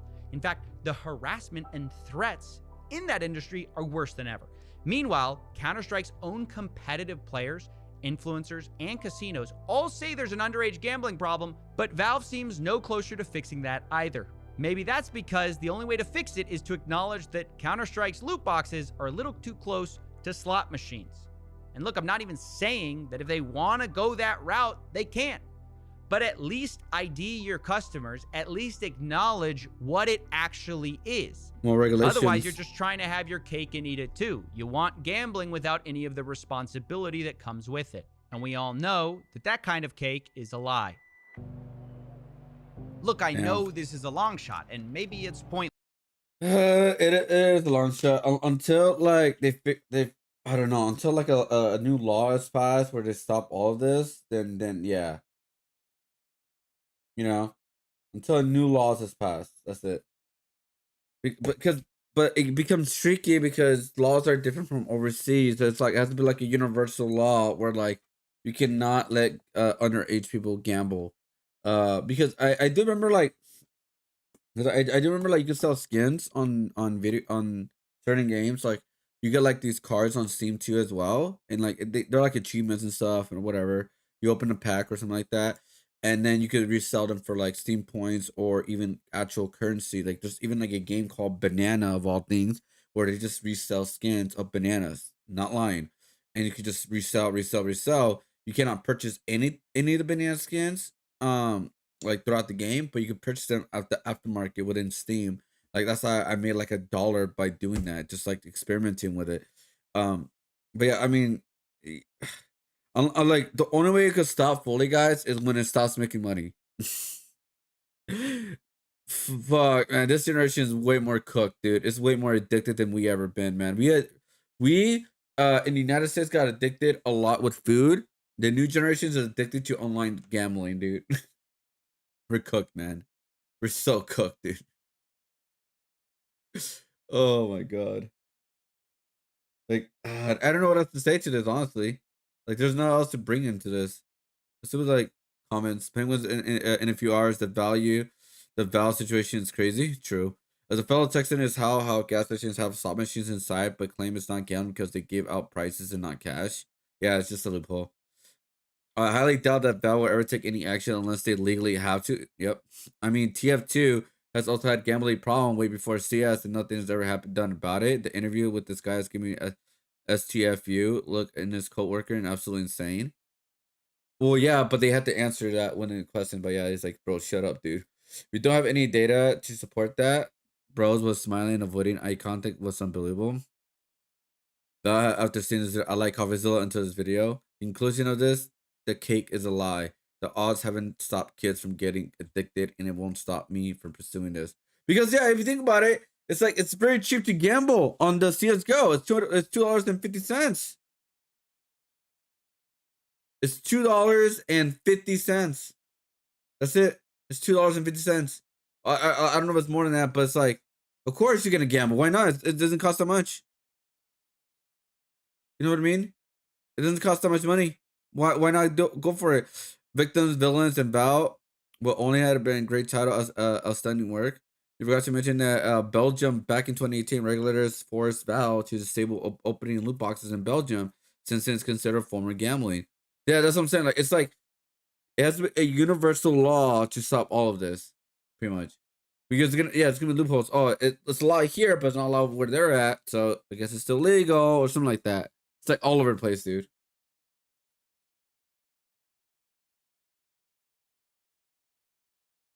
Oh, this one's a little crazy. TikToker went bankrupt chasing clout and fame, guys. His life with awful videos like this. Friday, CVS. This is Jermaine, and wait, isn't that the guy also was like on Subway or something and started destroying his workplace just to make clout in the video or something? he has become slightly infamous on the internet for essentially doing exactly what we saw over and over again. Hey, rest in peace, Pop Smoke. What? And he just went from these countless stupid stunts to then later on pivoting to gambling vlogs. He's essentially lost a decade of his life chasing internet fame in the worst way possible, and his decisions have left him bankrupt with nothing to show for other than haha, R.I.P. Bozo? Like what? hundreds of videos showing a mislead man chasing internet fame. Originally, as you just saw, his claim to fame was getting retail jobs and creating absolute chaos for his fellow employees to clean up. But naturally, that didn't last too long because he ran out of jobs and the internet got bored with it. But when that attention phased out, he became desperate again. And this whole time, he's been vlogging on his YouTube channel. So he then started to share that he is an extreme gambling addict and has jumped from minimum wage job to minimum wage job, but was currently struggling to get a new job. But finally, he got one at Subway. And instead of using that job, it was a Subway guy. You know, a little bit of security while maybe going to community college or doing something of actual substance of content or something. Like, bro, become a reactor. I don't know. And talk your shit on there or something. I don't know. I'm just saying, like, you could have done so much. Like, you could have like continued working and become a content creator, but like actually putting thoughts and ideas of or original ideas to content creating or becoming a reactor. Like for me, I come up with original ideas on my original channel. I know people are gonna call me out on this channel because it's all reaction channel, but this is what I do. Like, this is my secondary channel. It's not my main channel. I do have a main channel where I put more thought process, more original ideas, or more original videos than reaction videos. But I'm also working. Like like my new streaming time is literally 12 to like 4 o'clock, 5 o'clock. After that, I go to work.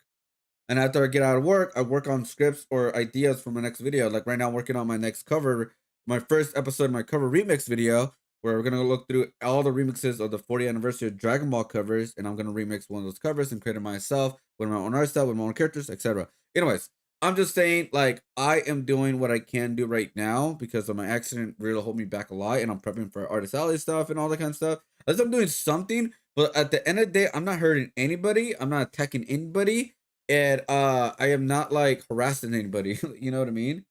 Anything to increase his earning potential. Get this. He decided to film a rap music video at the restaurant. What? My $20 loss turned to 50 grand. If you never faced addiction, you won't comprehend. And to make things worse, this is how he tried to promote it. Shopify is a platform that helps entrepreneurs get started with down the Shopify? path. Sometimes starting a business can be scary. How did you try to promote it? What? Excuse me. What are you doing? That's Buddy, a lot of food wasted. But that wasn't it. He had another trick up his sleeve. He tried to get Meek Mill's attention with this. At Meek Mill. Tell Meek Mill to sign me the Dream. At Meek Mill. Let him know. I'm trying to get signed to Dream Chasers. Yeah, bro, he just wasted a lot of food. As many people want to say it's not real food, whatever, but that's still wasted food. What? This Subway, all of this Subway, bro. At Meek Mill, man. Let him know I'm trying to sign the Dream Chasers, bro. Talk about destroying your life with like literally zero upside. What? So I'm sure the question you have is, did he finally blow up and get his rap career off the ground? Absolutely not. Because let's be real, the only thing you should be rapping in Subway are the subs. Obviously, he was fired and ended up job searching again. Found a new job and continued vlogging his life. And sadly for him, it was going nowhere. He continued gambling aggressively in the worst way possible, and I guess started this whole... And you know what's crazy? We literally just about gambling has a big problem in our society now because of video games and gachas and all that kind of stuff. It's crazy. Yo, what up, How are you doing, dude? Dun, dun, dun. Hadouken! How you doing? Welcome, welcome, welcome. Welcome to the stream. How's everybody doing today? Right now we're working on Anime Expo prep right now. All right, we're doing Anime Expo prep because Anime Expo are very more serious with their artist alley than any other artist alley that I know of. So we're doing a lot of anime art right now. So we're doing what we're doing right now. We're adding all the characters for Full Metal Alchemist, all the characters they fought within the series, or at least most of them, if we can. And we also we just got done doing a sketch of Dragon Ball Z, all the characters that Goku fought in the Z series. Anyways, how's the stream? How's the stream? Everything? How was the stream, bruh? So yeah, we're doing Full Metal Alchemist. I'll do another series. I just don't know what yet. By the way, guys, I will start the beer tomorrow. The beer diet tomorrow. So I'm gonna start with the way I'm gonna do it is like either I do it before I work or after work, but it has to be like early before work, right? So it's gonna be like in the first hour of the stream, I will drink the beer. So at least that's close to 4 to 5 hours of getting sober, and so I could work without like, you know, possibly DUI and, you know, get in trouble, etc. So I will buy the beer tomorrow, and I'll start it like I'm thinking about even streaming a little bit extra earlier, like around 12 o'clock instead of 1 o'clock. So that will be for sure like 5 hours for sure of like before I start driving. Just one beer, nothing too crazy, nothing like a big ass tall can either. We're gonna try to find some of the small ones first to start with. And then have at least 5 hours, and then also eat some food or like bread or something, I don't know, to help with like the being buzzed, because I never got drunk before. I never drink beer as much before, so that means I'm for sure gonna get buzzed after that one freaking drink, I'm pretty sure. So yeah, I want to just have 5 hours to get sober, you know, so that kind of thing. Pretty much. What's good? Just did React Andy today. You copied my content. Just kidding. We watch Stinky People. Well, right now we're watching the guy going bankrupt for internet fame. The Subway guy. This guy right here, guys. You guys remember this guy? I know you guys remember him. The guy who threw away food of Subway to like, hey yo, McMill, sign me up. At Meek Mill. Let him know. I'm trying to get signed to Dream Chasers. For this Subway, all of this Subway, bro. At Meek Mill, man. Let him know. I'm trying to sign the. And guess what? He became a gambling addict, and now he lost everything he has. Yeah. Series is it really shows you the real unfiltered experience of a gambling addict, not some like paid influencer shilling a lifestyle that's funding by gambling referral codes. That's the big difference here, because the sad reality is most of these top streamers on like Kick promoting gambling sites nonstop, they're essentially funded by addict gamblers like Jumaine. So here's his, I guess, first unofficial vlog series where we see him trying to cope with a $200 loss. A $200 loss? At the casino, just lost $200, but I'm about to get some Subway, so make myself feel a little bit better. I guess the one common theme is he stuck with Subway regardless of trashing it for content in the past. But hey, something that's infinitely less depressing than this is the nostalgic toy car mats. And a few years back, when I was searching for a backdrop for this channel, I realized you can't get the good original ones anymore. The reason I have this toy car mat behind me is I call myself a low budget talk show, and all these mainstream talk shows, they have these extremely expensive city skylines as backdrops, and that's not my setup. Upset with himself, and next year or something like that, try my luck. Like any normal person, he turns this into a vlog series. A vlog series? Money. I'm on my way to the casino. I had $200, and who the fuck wants to watch a vlog about gambling? What? You know, let's see what happens. About to go with a little two-piece. Nothing serious, $200, but yeah, I'm gonna make one bet. My first bet is gonna be a $20 bet. If it hits, when are you gonna invest that money, bro? Profit, and if I do hit my first bet, I'm gonna cash out and leave and go to the bank. So just letting y'all know ahead of time. Oh boy, what do we think happens here? This is a terrible set. He lost all his money?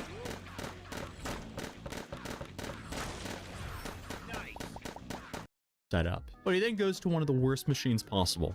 and bets in the dumbest way possible. Wait, Not what? only is he gambling at a casino, but he's also where does it severely bend in? reducing his odds of winning with what and how he's playing. Thank you. Again. Oh no, not the roulette. Season 2 of Squid Game came out.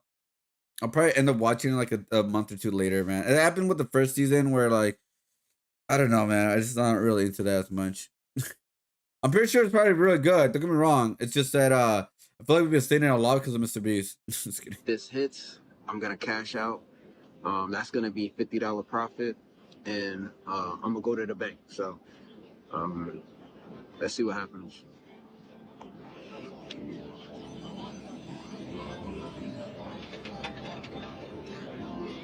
All right, so What the? Wait, hold up. How did he bet it?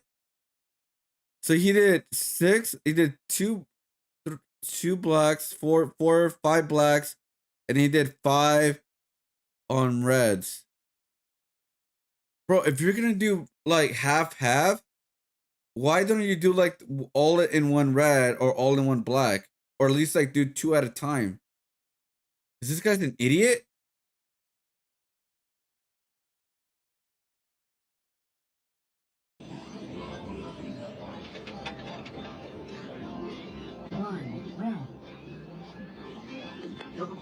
all right, so I'm about to start playing. Are we really surprised that happened? But he does hit and goes into an $84 profit. The only problem here is did he walk away? That's not the whole story, because he's clearly overall in a massive net negative. On that last hit, I profited $84. So that's what that hit was. And again, I came in with $100 bill. Okay, he's up. He's up now. He's up now. Deposit this $84 into my bank account, and I'm gonna explain why I'm kind of doing what I'm doing. So as of right now, my bank account is overdrafted $956. Okay, it's not the worst thing in the world. I thought it was gonna be like 10,000 or 2,000. Okay. And 38 cents.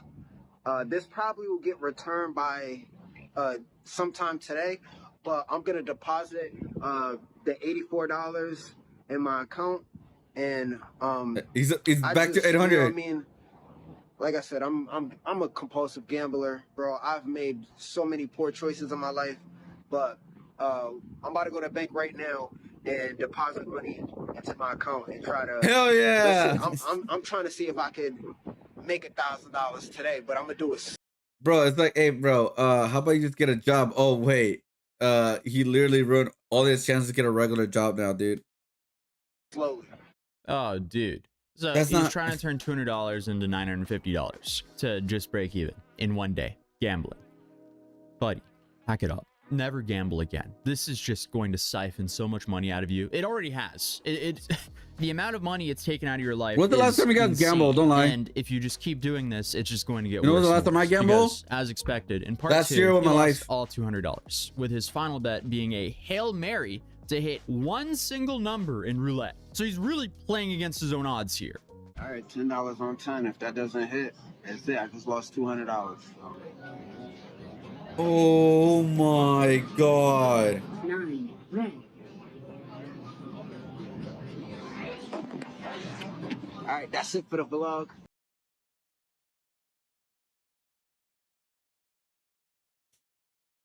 Is this guy a dumbass?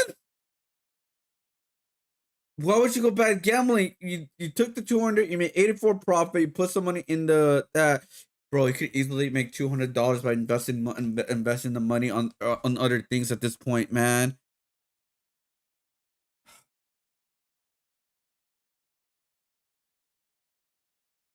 I don't know what to say. I don't know what to say. Gambling, wow, dude. I don't know what to say. He deserves a failure, honestly. Through the struggles. So, did he take this as a sign from the universe to pack it up and quit? Nope. Absolutely not. I mean, the dude lives his life kind of like that diamond mining meme, because he thinks he's right about the strike gold every single time. Because once he managed to re-up his bank account to zero, not positive, just he broke to zero. He broke even. He immediately goes and overdrafts it again and just continues the same cycle. My feelings are hurt. I had to overdraft my bank account to go to the casino.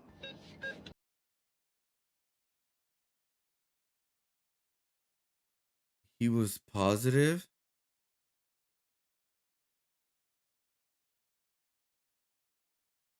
It's $2, but it's like he was positive. Account to go to the casino. And he went back to being what?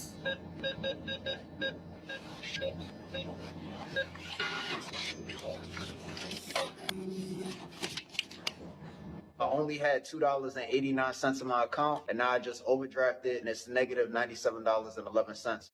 Buddy, come on, dude. And again, he loses almost everything in the casino and leaves the casino like this. All right, I'm leaving the casino. I have about, I think, $19. I'm gonna walk out with $19 just so I don't look that bad.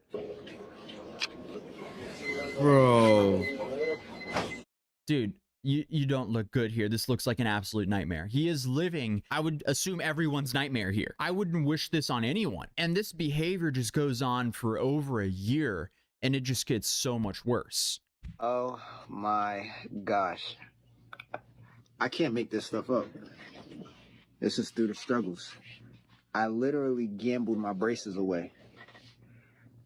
How? When I think about it, all the money I had within the last 3 months that I gambled and lost, I Wait, couldn't pay what? off my braces. That's crazy. I made choices. I gotta live with them. Made my bed. What? And I gotta lay in it. He gambled his braces?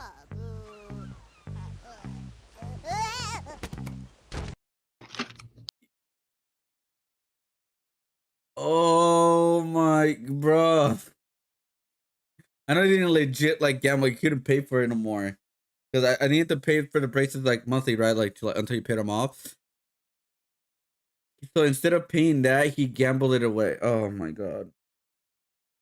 Oh my god.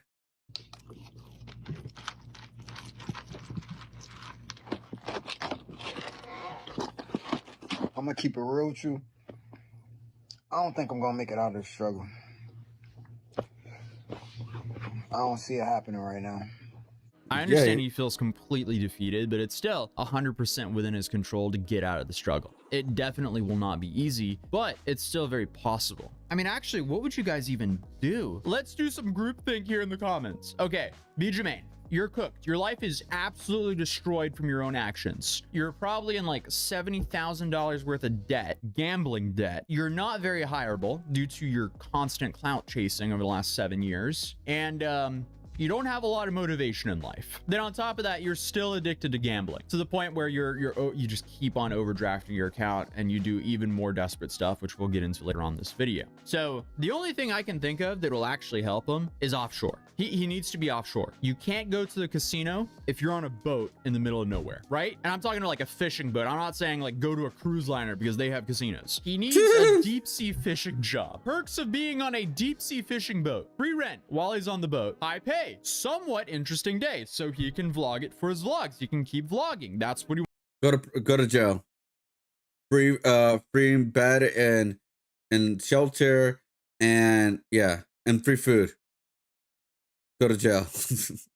wants to do. He will also get the camaraderie of the other guys on the boat. I think he really needs that social interaction because he seems extremely isolated in his vlogs. And then of course, his story will probably be hilarious for some old fishermen. But obviously, I am completely spitballing here as I clearly have zero knowledge of how to get a deep sea fishing job. What I do know is, though, I grew up in a small town in Norway, and some of the crash outs I know in my city, they became deep sea fishermen. And they turned their life around completely. So I'm just going off of what I have seen has worked for other people before. Now, it wasn't gambling problems, it was substance problems, but being out on a boat, you know, isolates. What's the difference? So I think that could actually be helpful. But I don't know. I mean, like, I'm just trying to think, like, dude, he is cooked. I am trying to give him a smidge of hope here because it's depressing. Like, I don't want to see someone struggle like this, but I also realize that is life. I mean, this guy is doing all of this to himself, but I feel like it is actually an interesting thought experiment. So out of everyone who's watching my channel here, I mean, just looking at my demographics, we are from all walks of life here, from a whole bunch of different countries. So please let me know in the comments down below what you think his best route would be, because I feel like there'll be some interesting comments. Because see, then we won't only be dunking on him in the comments, we'll actually be like a little bit helpful and share some of that Christmas spirit, because I am actually recording this on Christmas morning before my family gets up, before I go spend Christmas for them. So Merry Christmas, guys. So I'm just trying to share some Christmas spirit here, because as of right now, things have gotten so bad for this guy that he is constantly opening new credit cards, going to the Apple store, buying a brand new iPad. Then he would take this iPad to a pawn shop, pawn it for half of what it's worth, then go back to the casino with that money, lose that money, and then he's out. Wait. What did he do? He is constantly opening new credit cards, going to the Apple store, buying a brand new iPad. Then he would take this iPad to a pawn shop. What? Wait. What the fuck? That's stupid as what? Why don't you just sell it on eBay? Yeah, you get speeds and all that, but you make way more money if you sell it that way. You don't lose 50% of the product. Are you fucking... Oh my god. Bro, if he wants to work the system like that, he could easily reinvest the money. Like, even with the half of the iPad money would have been enough to start investing or something. At least something. I don't know, man. Instead, he wants to... Oh my god, dude. Oh my god. Yeah, he deserves a seller. Pawn it for half of what it's worth, then go back to the casino with that money, lose that money, and then he's out double. It's like he's double hurting himself financially. Like, this is so painful to watch that something needs to happen here. I think we need a fishing boat involved here. He needs to get placed as far away from a casino and or pawn shop as humanly possible. And I think a deep sea fishing boat would be the best alternative for him. Like, it's funny to joke about, but also like, I can't think of a better option. But I mean, it's safe to say, if you want to absolutely obliterate your finances, you can just follow Jermaine's guide that he's put out on his YouTube and TikTok channels on how to live his life. Please do not follow his footsteps. If you have any love for yourself, never do that to yourself. No, don't gamble, guys. Do not gamble. For your loved ones, don't do that, because this is just a sure way to completely destroy yourself financially and do not emotionally destroy your loved ones who do not want to see you in a position like this. But all of his vlogs are essentially just him complaining about how bad his life is for sympathy, clicks, and donations. Then do not feel he does bad. Absolutely nothing to improve his life. Like, not too long ago, he even pulled this like Meek Mill card again. At Meek Mill, tell him to save me, bro. I'm in the trenches right now. I promise I'll stop clout chasing. I don't want to be a heathen, bro. I'm done being a heathen. It's been 5 years and I'm still in the trenches, bro. I can't save myself. Just came back from the casino, lost everything. Yo, Meek, if you see this, bro, save me, bro. Packaging tape makes it easy to securely close and brand your shipping boxes. And with Sticker Mule... Dude, what is Meek Mill going to do? Bro, I mean, right now, Meek Mill has a lot of legal issues right now because of Diddy. All right, so I don't think he has time for your dumb ass. Do for you. You are the only one that can save yourself, Jermaine. But it's safe to say, like, if he continues down the same path and continues to be stuck in the past, venting to his vlogs that if he did this and this different and his life would be so different if he just didn't do this, he's gonna be stuck forever. Because in reality, what he has to do is he has to say enough is enough. Like, he needs to ban himself from going to a casino ever again. He can't go. It's not in the cards for him. He cannot gamble in a healthy way. He needs to find any job that will take him, learn any skill or trade that can increase his income potential, so he can return to living a life that's actually pleasant to live. Like, the dude needs to become accountable for his own actions rather than just moan about them on his vlog. And I realize he does this on his vlog because this is a way he gets money. But those vlogs could do without the gambling, because that just really sets him back infinitely more than what he makes off of his TikTok. He also just spends so much of his time moaning about getting 0 women, to the point where one of his jobs, he worked at a Motel 6 and he sat at the front desk and he vlogged about how he kept seeing people, you know, bringing women home to this Motel 6 and he was envious of that. He was even envious of the ones paying for it. So it's just like, dude, get your shit together. Take care of yourself physically and financially, and get yourself into a position where you can actually take care of someone emotionally and financially. You need to add some value into someone's life, or else they're not going to want to be with you. Nobody wants to date a charity case. So I'm thinking here, deep Is that true, guys? Fishing. It'll add some dad lore to his life. It'll hopefully sharpen him. Get him as far away from the casinos as possible. Make him some money. He lives for free on the boat. He'll be able to pay off his debt, not quick, but like, you know, faster than his current rate. And then the camaraderie. I think like he needs social interaction in his life. No, he just needs to get that big hit. Watching his vlogs, this dude is isolated, and he needs to get that. He needs to get that hit. That's all. From the bus or at the casino, and even at the casino, like he gambles at the freaking like tablets. He's not interacting with humans, so he's playing the freaking games that are like give you way worse odds as well. Like, I don't know, the whole thing is just a disaster. While many of his actions are laughably stupid, there is definitely some entertainment value there. It's definitely gone on for way too long that it's just depressing at this point, and I really hope he finds some help. Is he beginning like actual like viewers or something? And actually has the will to want to turn his life around. So hopefully his vlog can end up turning for the better and he doesn't spend the rest of his life essentially being down bad. But if you're a loved one or currently dealing with gambling addiction, please seek help, as your life will be so much better once you break that terrible habit. And obviously you have the mainstream US help number right here, but there's also plenty of other free resources, and I really encourage you getting help if you need it. But if you do have your together financially, we've got some cool mats over at Mad.City, baby. Feel free to check them out in the link down below or in the description down below. Do I feel bad for that segue? Kinda. But other than that, I really hope you guys have a wonderful Christmas. Thank you guys for a wonderful year. I mean, this has just been... I do not feel bad for the guy at this point. I mean, because like, again, before he got into becoming an addict, he was a clout addict. He was destroying property. He was ruining his jobs. He was ruining every opportunity he got in. So I do not feel bad for him. Why would I feel? He did it to himself. Tell him to save himself and become a deep sea fisherman is the most Norwegian advice I've ever heard. It's amazing how people are willing to destroy themselves just to get attention from strangers who couldn't care less about what happens to them. Of course, gamblers will lose 10K in a week, but when they win $100, they can't shut up about how good gambling they are, or how like there's no skill to gambling.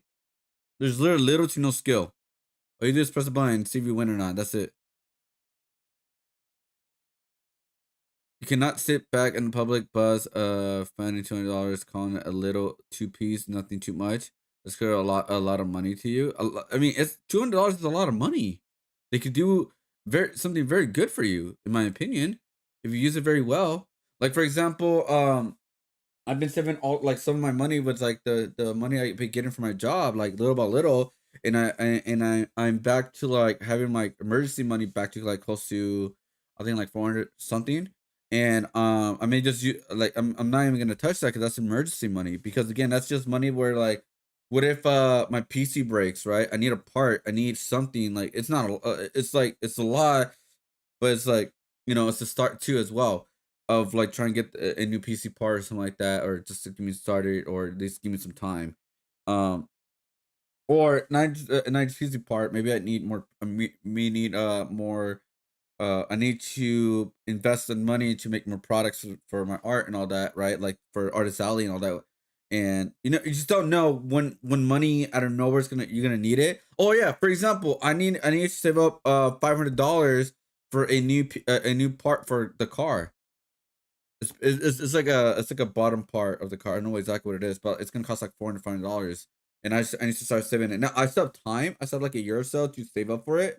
I'm saving up for it already. Like another side money. Like I'm only like $50, but that $50 is a start to going towards that. And I'm not like spending money on gacha games. I'm not spending money on video games. I'm not spending money on like toys or anything like that. I've been selling my games. Like every game that I bought, I pretty much resold it. Every like, even like the bonus things I got from GameStop, I resold them. Like, you know, the keychain you got from Mario Party, the cube, I sold that. I got half of my money back just by selling that cube. I sold it for like $25 because I don't need it. I don't want it.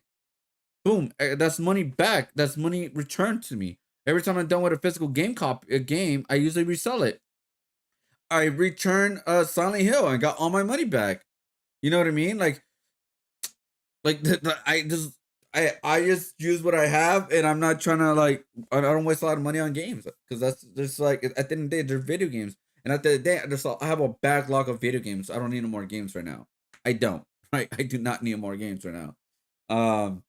But yeah, I don't know, man. It is what it is. Like I don't feel bad for him fully because again he did it to himself. Uh, and yeah, I don't know. It's like I just cannot feel bad for someone like that. Honestly, I just can't. You know. Um.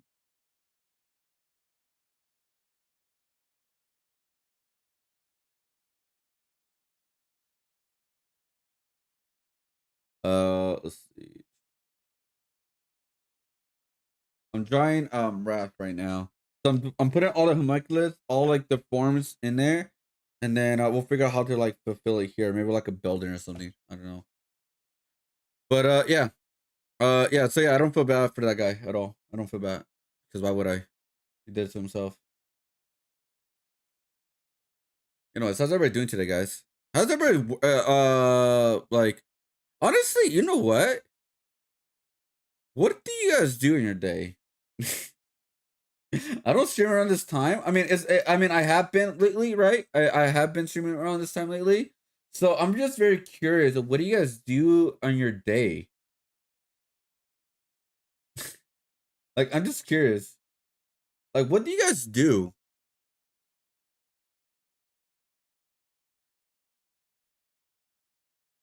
Because what I do was, what I do, I usually wake up around this time. I wake up around this time. I eat, I chill for a little bit, and I go to work at 5. And I used to stream at the work. Now I go to sleep early. I stream like around 12, 1 o'clock, around there, one of those two, up to like 4 o'clock to 5 o'clock. Today's gonna be 5 o'clock because it's Friday. And yeah, and then I work and I come back. If I want to do a bonus stream like video games or something like that, I do that. But if I want to work on a video or something, I just do that. Like, man, my life has gotten so much better since I've been doing this, guys. So much better. I got so much stuff done. I'm getting so much stuff done, bro. Like my videos, like my recent video, I uploaded for the Harley Quinn Fart comic, got like 635 views. I was hoping for 1,000 plus, but hey, we can't all be winners. But yeah, 8 days ago, I did get 1,000 view one. And then today I did upload another one with the cover artist, and I also had another video 2 days later, which is gonna be tomorrow. It's gonna be about the Ubisoft NFT stuff. And then also another video I'm already working on right now, which is the remix cover for the Dragon Ball, because he just uploaded the final remix cover from Oda. So I'm doing that right now. And then I'm almost I need like 2 more streamers to finish the artwork. And then after that it's gonna be like the first video of like the first big video for January, guys. It's gonna be like the streamer artwork, the tier list. It's gonna be for the first month of the year. And then like we're gonna do it like every 3 or 6 months. We're gonna do a update patch for the video and stuff like that. Make it a whole series and all that, and see how far we go. So yeah, I can't wait for that one. And then we also got other videos I've been wanting to work on for a while. But I remember I gotta stop adding stuff to my list and start breaking down my list and finishing the list first before I start doing anything else. So like even the Ubisoft video, I recorded it like 2 days ago or something like that. And I was gonna do other stuff, but I was like, no. Finish this video first, edit that video up, then work on something else, right? So that's how ever since I've been doing that, I'm getting a lot more progress, guys. A lot more progress with my stuff. And that's why I'm also trying to figure out like a new series stuff where like I don't have to depend on a art topic that comes up or that I found, etc. That like it's videos that I just come up with my 100% myself, right? So it's like I don't have to depend on other like topics that coming up like that I see on Twitter or something like that, or on the industry or something. Because again, a lot of people already do that, so it's like not extremely a lot new that I do.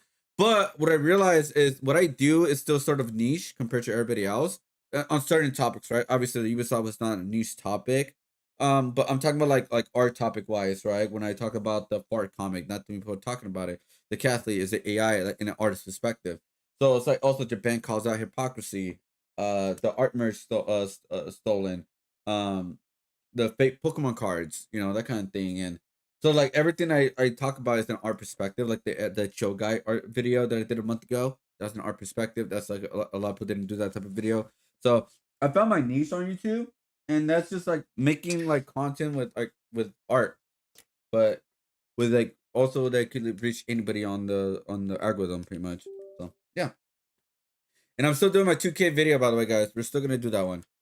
Which I'm gonna draw that one. It's because like the Anime Expo really changed my timeline. I was actually gonna work on it this weekend, but the Anime Expo, I gotta get everything ready for like portfolio wise for Anime Expo, and I also gotta make a mock-up desk of how my Anime Expo desk is gonna look like for the show. So like that's why I'm working on these designs right here for Anime Expo. And also this week coming up, we're gonna work on 4 more spray cans, all anime. And so yeah, so like I'm like the way I'm gonna do the Anime Expo is gonna showcase half original characters, half anime characters. That's how we're gonna go about it, pretty much. And also, I kind of already started on it already, but it's a lot of Dragon Ball, right? So I got 2 Dragon Ball spray cans, I got 2 Dragon Ball paintings, and then I got the Dragon Ball collage one. So we got Full Metal Alchemist right here. The 4 spray cans, I don't know exactly what we're gonna do. I'm probably gonna do Dan. Characters, My Hero Academia, and Naruto and One Piece. We're gonna do those. And then obviously I have more spray cans for later on, guys. It's just like I just need some stuff for now. Just for right now, guys. Just for right now. And then lanyards. We're gonna do lanyards for like my cat adventures and penguin adventures designs. And then the other thing that we're gonna do is just figure out more prints ideas for anime. And then I can just tell them what I'm gonna sell and stuff like that with shirts and other paint stuff for my original characters. Because I think my original characters will bring out like, you know, it'll still bring in some aesthetic of Japanese and anime and stuff like that. So we're pretty good overall. As long as like as much art we could get done, the better, right? Because I don't think I have to finish all this. I think I should just showcase like, oh, here's the idea for the print right here, the series and stuff like that. And I have plenty like couple months for the show. I think it's until July. But the portfolio to submit is like in 2 weeks, so gotta get a lot of stuff done. Anyways, all right. So here's the thing. I wonder if this is like a good video or not.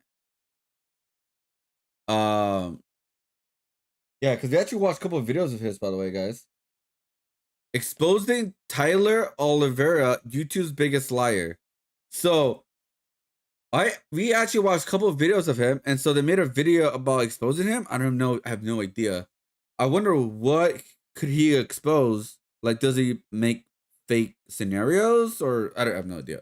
I have no idea. Now this here is Tyler Oliveira, YouTuber turned investigative journalist. With 7 million subscribers, Tyler's had quite a bit of impact on the world, with hit videos such as cat-eating Haitians in Springfield, Ohio, or neo-Nazis uprising in Germany. His investigative work into hot-button political situations reaches hundreds of millions of people.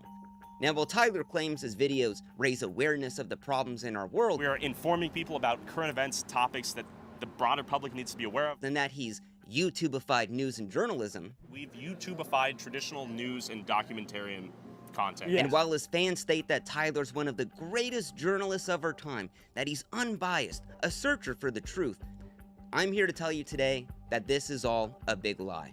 In my opinion, Tyler pushes hoaxes for truth, dehumanizes people for clicks and views, and manufactures fake videos to sell to hundreds of millions of people as hard-hitting journalism. In my opinion, Tyler only throws gasoline on the problems in America, all in the name to get clicks and views. Today, we are going to expose who Tyler Oliveira really is. Because whether you're left-leaning, right-leaning, you like Tyler, you hate him, I think everyone can agree that a lie is bad. And when those lies are pushed to hundreds of millions of people as the unbiased truth, I would say there's a little bit more than just a problem. Now, normally I don't make exposed videos, but after me and Tyler got into a little Twitter spat, it led me down a rabbit hole of his content that I thought was so... Let's see. The left quite literally hates young men. All masculine traits are evil. White men especially are the villain in every fictional or historical plot. The left villainized white men. Oh, then use the thumbnails. Okay. YouTube video essayists who tell you how to think and what to think do not travel the world talking to real life people with different perspectives than them. They photosynthesize blue. Oh, I actually said the right word, right? Very proud of myself. Blue light and seed oils into 8-hour-long slot reviews of Garfield. They are the latest step in. Okay. So twisted and sick that I thought the entire world should know about it. And I'm so surprised that all of this stuff I'm going to talk about has never been mentioned before online. Now, I'm not going to talk about Tyler's drama with Soft White Underbelly, Brent Riviera, the Las Vegas tunnel people. Right. Everything in this video is newfound stuff that I've discovered over the past 4 or 5 months. Okay. So, before we get going, Tyler, I am not trying to cancel you. I dream of people come for the cancellation. Bring it. Please cancel me. Please. I'm not trying to take you off the platform. I'm not even going to call you a racist, a Hitler, Tyler Hitlevera. I think when you start throwing around the R word, the conversation becomes a lot more difficult. I'm just going to call you for what you really are, a liar. So today, let's discover who Tyler Oliveira really is. I do agree with it. Some words are just like, oh, okay, they lost the whole argument. When you start insulting someone, you lost the argument, in my opinion.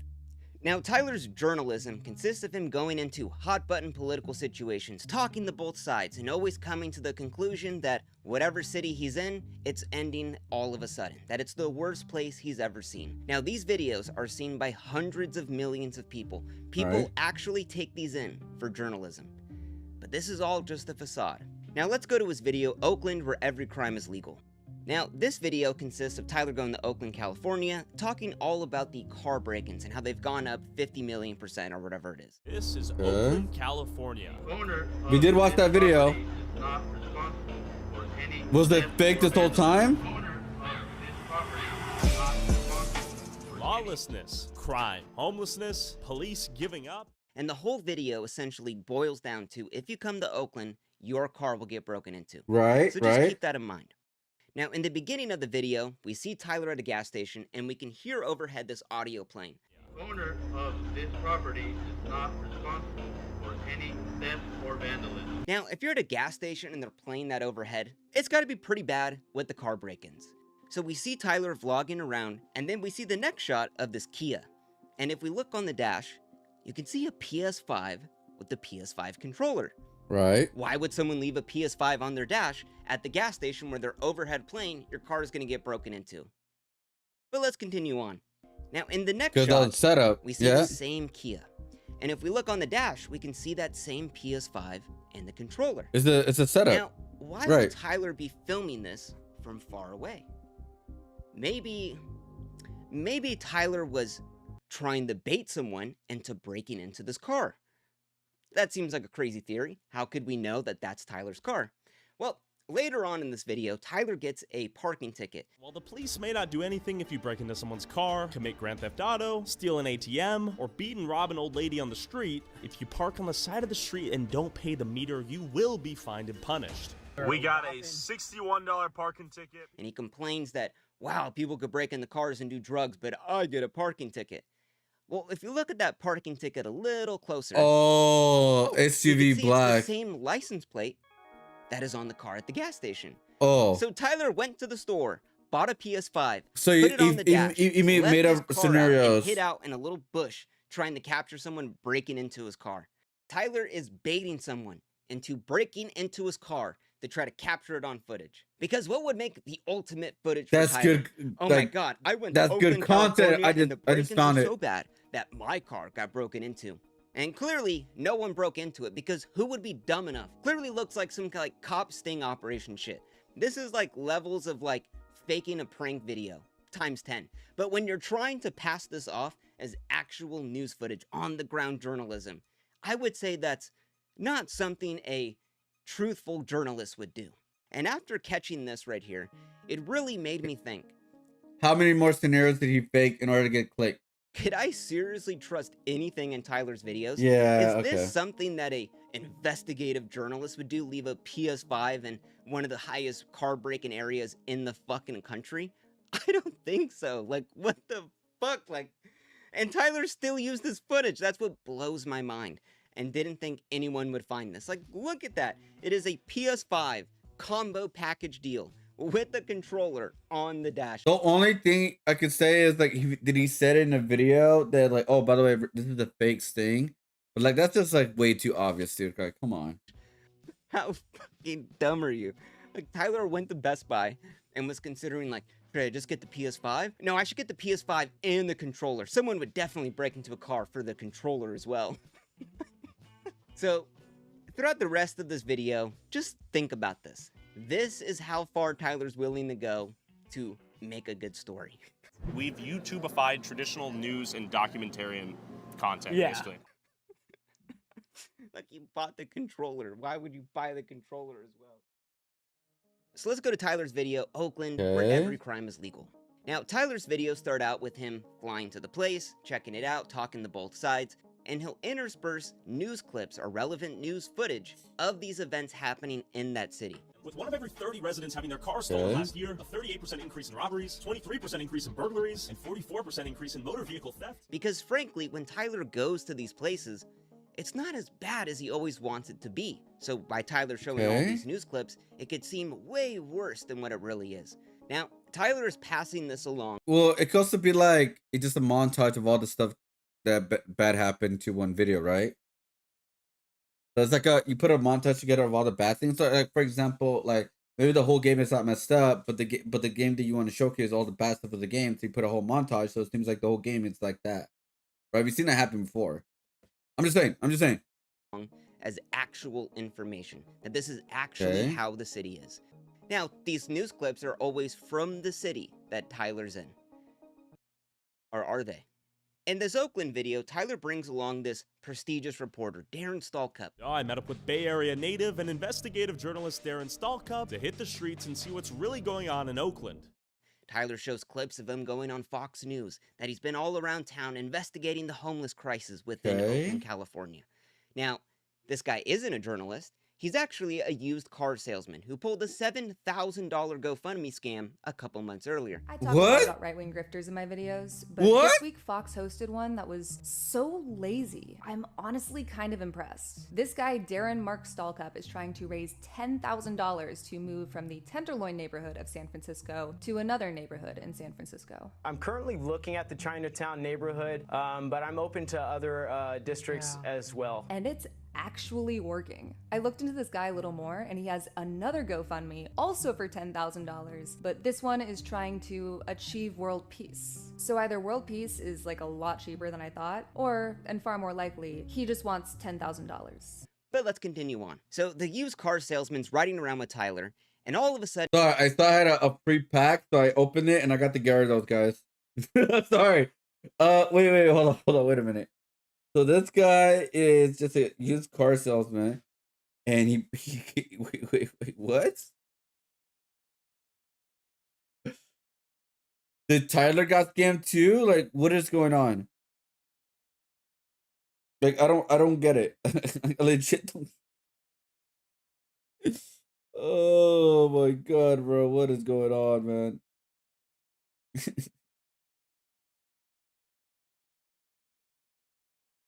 All right. Sorry, I was opening packs. Let's go back. He brings up how he's seen kids as young as 7 years old walking around with guns in Oakland. Now that sounds pretty wild. Tyler then shows this news clip on screen. I don't know why we're being followed when there's no doubt criminal activity left, right, and center. A lot of the kids have guns now, so when I'm walking around, I'm not looking for some 25-year-old guy with a gun. Watch out for 13-year-olds out here. I'm looking for 7-year-olds with guns. So when the reporter brings up kids with guns in Oakland, Tyler intersplices a news clip of a teen in trouble that we're led to believe is from Oakland. Because frankly, Tyler doesn't see the kids with guns, so he's got to show news clips to prove that this is actually happening. But what if I was to tell you that this news clip he shows as evidence It's different isn't place. from Oakland, but from Miami, Florida? Oh my god. But Tyler passes it off as Oh, this like current. Oh my god. for it. Teen in trouble sounds really bad. Because let's be honest, who's gonna really search up the information? Like, oh, hey, I didn't know that case. Majority of people are not gonna know, right? But let's continue on. Maybe this is just a little mistake. So Tyler and Darren are talking to a business owner and they bring up all of the machine guns that are in Oakland, and that's why crime is up. It is so horrible up there. Oakland is so bad that people have machine guns and they're walking around. Mind you, it's California. Like, the gun laws are insane here. And then Tyler shows this clip, California's a insane, scary black man with machine gun manhunt in the corner. I believe it's necessary for law-abiding citizens to have the means and capability to defend themselves. As you know, all the criminals out here have guns, so I have no problem with you.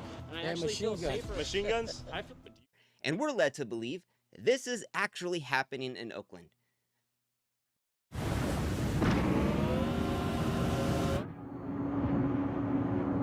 Is it Oakland, California? Just kidding. But this clip isn't from Oakland. It's from Pittsburgh, Pennsylvania. Oh my God. Once again, Tyler is literally making shit up to push a narrative. And this is in nearly every video Tyler releases. Let's go to Tyler's video where he goes to Memphis, the most violent city in America. In the beginning, Tyler shows this clip of two scary black men robbing a car in a gas station, and we're led to believe this is from Memphis. This is Memphis, the most violent city in America. But it's not.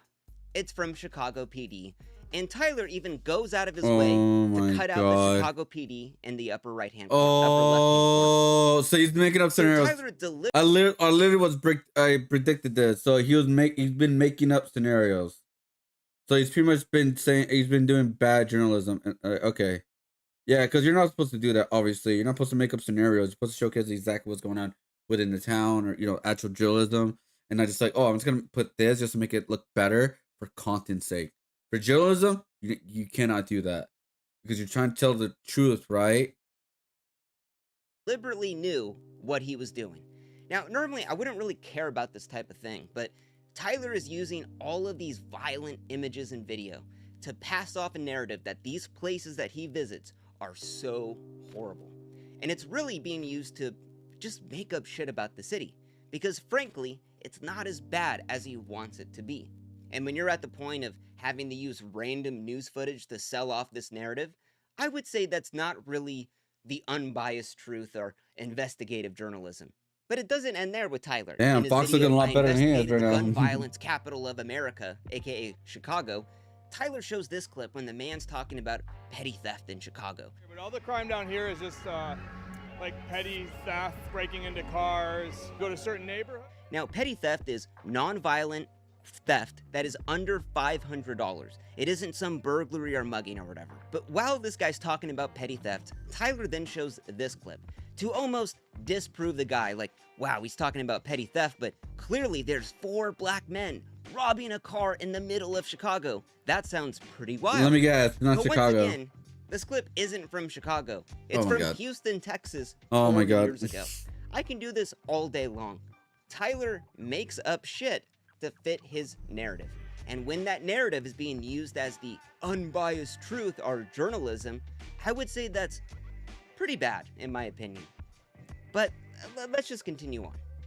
Or let's go to Tyler's video. I investigated the murder capital of America, New Orleans. Now, Tyler's talking about living a life of crime, and he shows this clip on screen. A lot of people die due to gun violence. With murders happening every day, countless kids are left without strong parental figures, get raised by the streets, live a life of crime, have a few... Wow, a black man just shooting someone in the middle of the day? Oh my God, New Orleans is absolutely horrible. But that clip literally says it's New from York City. New York.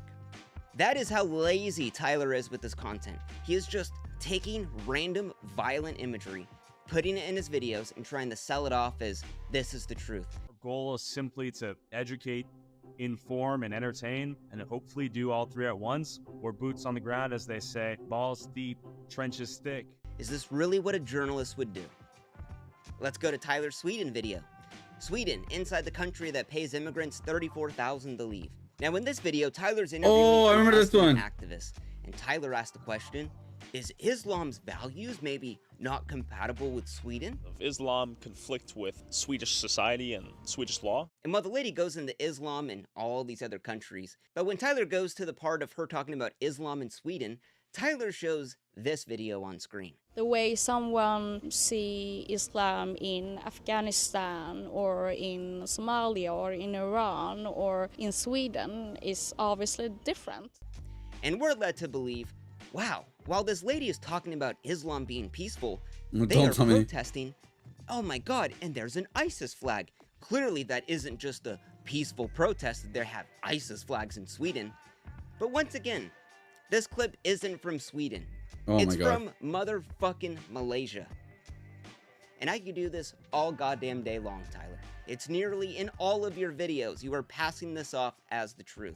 Because frankly, when Tyler goes to these places, it's not as bad as he wants it to be. Just trying to get like some views on social media. So do you have some idea, or do you want to get detained for obstruction?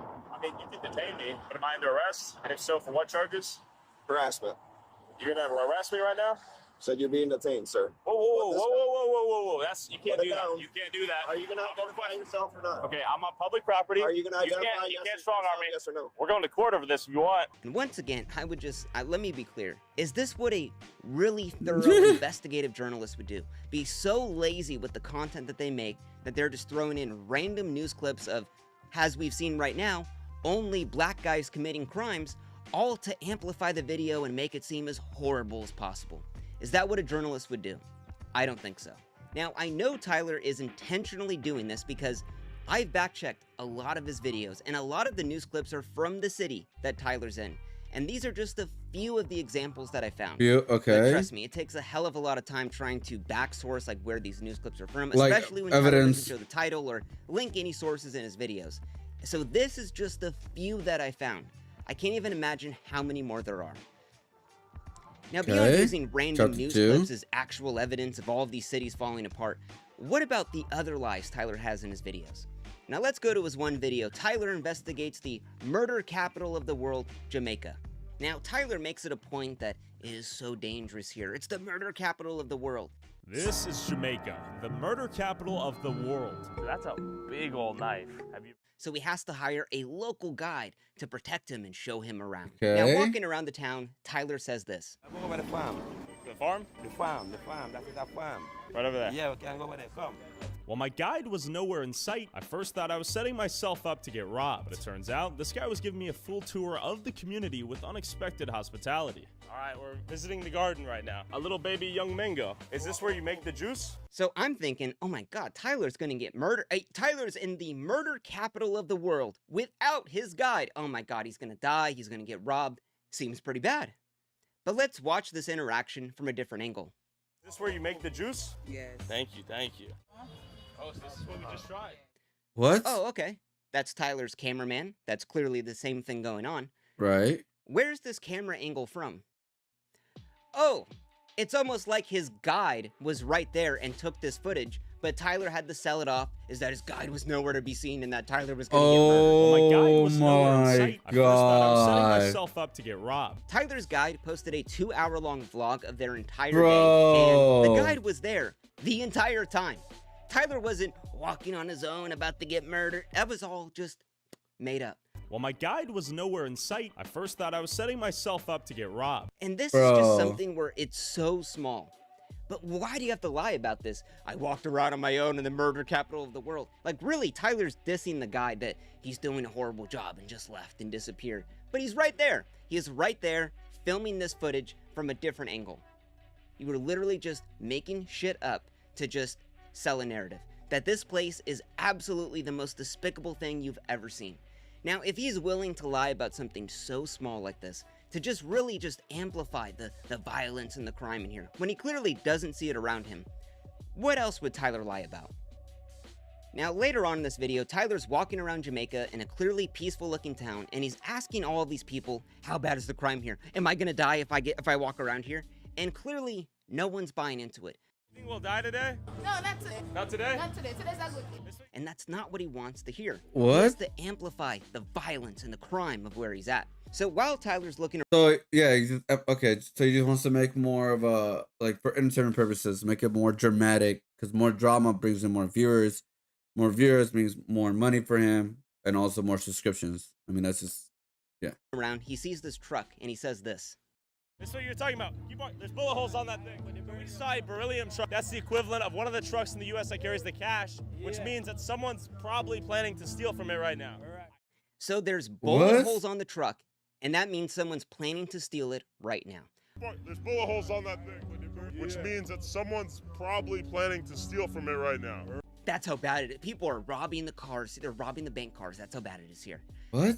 But let's look at that car a little bit closer. Oh, wow. It looks like it was just kind of scratched. Yeah, what?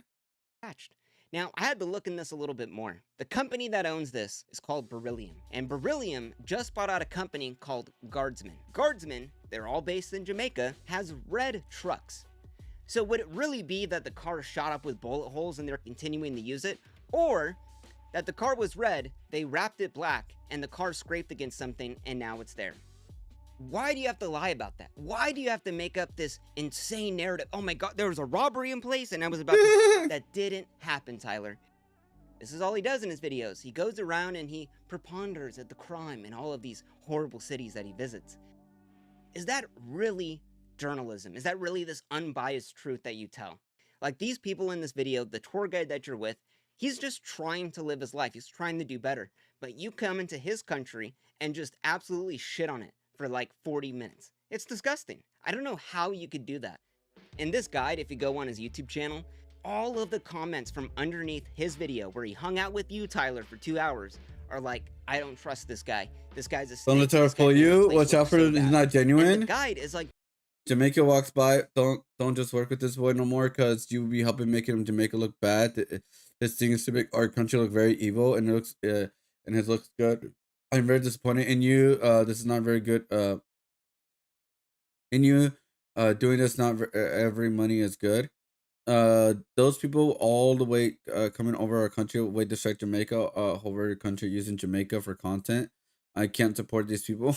Damn. Trying to defend. He's like, no, Tyler's actually a good guy. He helped me get views and subscribers and stuff. And it's like, that's so disgusting that you're making this guy subtly, you know, you're not asking him to defend you, but essentially he's wanting to defend you because you did give him a little bit of clout. When you come into his country and just shit on it for 40 minutes. Like, what the fuck, dude? But it doesn't end there. Later on in this video, Tyler is walking around the street of all of the escorts, ladies of the nights walking around. And then Tyler sees this restaurant. And Tyler says this. A lot of prostitutes out here. This is one of the hotels where the ladies get brought to have sex with the customers, the Johns. It is called the Pirate Ship Seafood Restaurant. I guess that's just a front, or seafood restaurant by day, prostitute brothel hotel at night. A little what? Bit Doesn't matter, it's a lie. At first glance, he's making things up. People are getting banged in there for $15 US. So Tyler just walking around, sees this restaurant and sees that the lights are on and assumes that, oh my God, that's where all the people are getting fucked in there, man. It's just fucking grimy. It's a brothel. It's the dirtiest place you've ever seen. Yeah, that's where it's happening at. Tyler, this is a Christian catering restaurant that does weddings.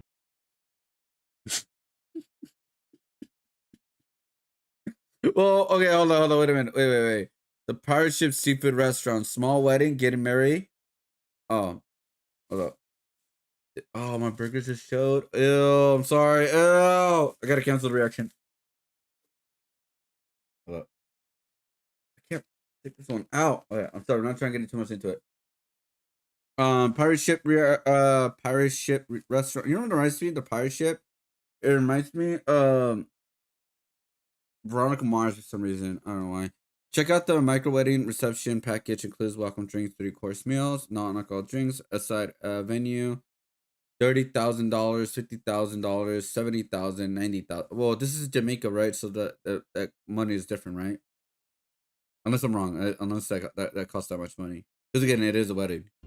Why the fuck would you just make up a lie about this? For what? Like, what is the story that you're trying to tell? Oh, how shitty it is? I don't think you have to disparage a Christian catering restaurant for weddings. Well, you can say it's a brothel. And the dumbest part about this is, like, you know, Tyler makes like two things. He's like, one, it's a brothel. Two, it's an actual restaurant. And then it's a brothel at night. Like, you can't just say like, oh, maybe it's true, maybe it's not. Which, we're going to go into that later. That's a whole other can of worms. Either way, in that situation, it's a brothel. But you don't know that, Tyler. The thing is like, this is in a country where they're trying to rebuild. He's making a scene. Just shitting on the people there for no reason. I'm surprised the guy didn't stop you. Like, he's making too much assumptions. That's what's going on. He's just making the worst assumptions ever just to make the video look better, right? More drama, more views. say, what the fuck are you talking about? You're literally just making this shit up. Why would you do this, Tyler? Oh, because you're trying to get clicks and views by making whatever area you're in the shittiest place ever. We're informing people about current events, topics that the broader public needs to be aware of, and I don't even think we necessarily stand for something besides the search for truth and putting things out there on both sides, even if one of the sides is controversial or pisses someone off. So let's go later on in this video. Now, Tyler's talking to some transsexual prostitutes and asking them all about the business, and you can see his guide right there. And then all of a sudden, 2 black guys come up to rob him. Out of nowhere, 2 armed muggers came over to rob me and my cameraman and barely spared us, only after recognizing Jamaica walk by as he yelled, "Bumbleclat" in the distance. They told us to turn the cameras off, and instead of robbing us, they agreed to be interviewed if we brought them some cash. Seems pretty scary. What? So these thugs let Tyler go withdraw cash from the ATM. They literally let them get in their car and go withdraw cash, and then come back to the spot. We're basically being extorted right now in real time to where we have to go get some cash, or we run the risk of Fabian getting murdered and killed on the streets one day for conning them. Let's go get robbed. So 2 guys that robbed you at knife point let you get in your car to go drive to the ATM while they stayed there, and then you come back with about $150 and then convince them to do an interview on camera when you're holding a $3,000 camera that you're filming all this with. Who's gonna believe this, bro? Who would believe this? That really, you convinced the robbers to give you an interview. Yeah, Tyler, I'm convinced that some guy with a beer gut and a dolled off kitchen knife is, oh my God, they're gonna kill you. Tyler, if you really thought they were gonna kill you, wouldn't you just drive away? Why would you go to the ATM and then come back to try to get an interview? Like, what the fuck are you thinking, dude? Tyler even makes it a point to say, we didn't set this up. We didn't plan this. So we have to get some cash right now because we spent all of our money interviewing prostitutes, not because we prearranged this, but because they were going to mug us. Why would you say that? If you really were getting robbed at knife point, I don't know if you would go like this. Whoa, so that's a big old knife. I'm getting robbed in 4K, bro. Oh, look at your gun. Look at your knife, how big it is, bro. There's no way that actually happened. Now, for this one, I don't have any hard evidence of this being fake, but considering that Tyler's willing to fabricate footage and just make up shit in his videos, I wouldn't put it past him to maybe fabricate this entire situation. But what about what Tyler doesn't tell you in his videos? That could be a little bit important too. Now, Tyler put out this video, I investigated if George Bush did 9/11. Fucking insane topic, but let's get into it. Now, Tyler says he meets up with a first responder on 9/11. What if I talk to a first responder on 9/11 who was He did this a year ago? I don't remember that. Let me introduce Chris Joya. And we're led to believe, wow, this guy fought the fires on 9/11, but now he believes it was actually bombed, that it wasn't the planes. That guy sounds like he has a lot of credibility. So it's impossible for a building to collapse near free fall speed and increase without a controlled demolition. But Tyler leaves out a couple little details. This guy isn't a firefighter. He's a construction worker who volunteered on 9/11. He's a volunteer firefighter. Tyler says he was there on 9/11. But what if I talk to a first responder on 9/11? The guy literally says he wasn't there until 4 days after. You were on site that day. I was working across the river doing my construction job, and then the fire department got called to duty to assist. Within a couple of days, we wound up down at ground zero. But this is just small potatoes. Now, during this video, the man talks about the bombing, how they did it, but he doesn't reveal who did it, which would be a little bit important. Now, the man brings up these people did it. These people that did it don't even care about that. Who would these people be?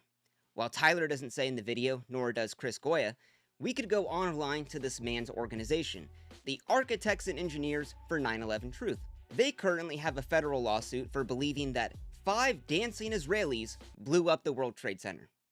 But Tyler just leaves this information out, because clearly if we knew this guy believed Israel blew up the World Trade Center, we probably wouldn't take him seriously. But I mean, it's all good. It's all in the name of just a little bit of clicks and views, a fun little conspiracy video.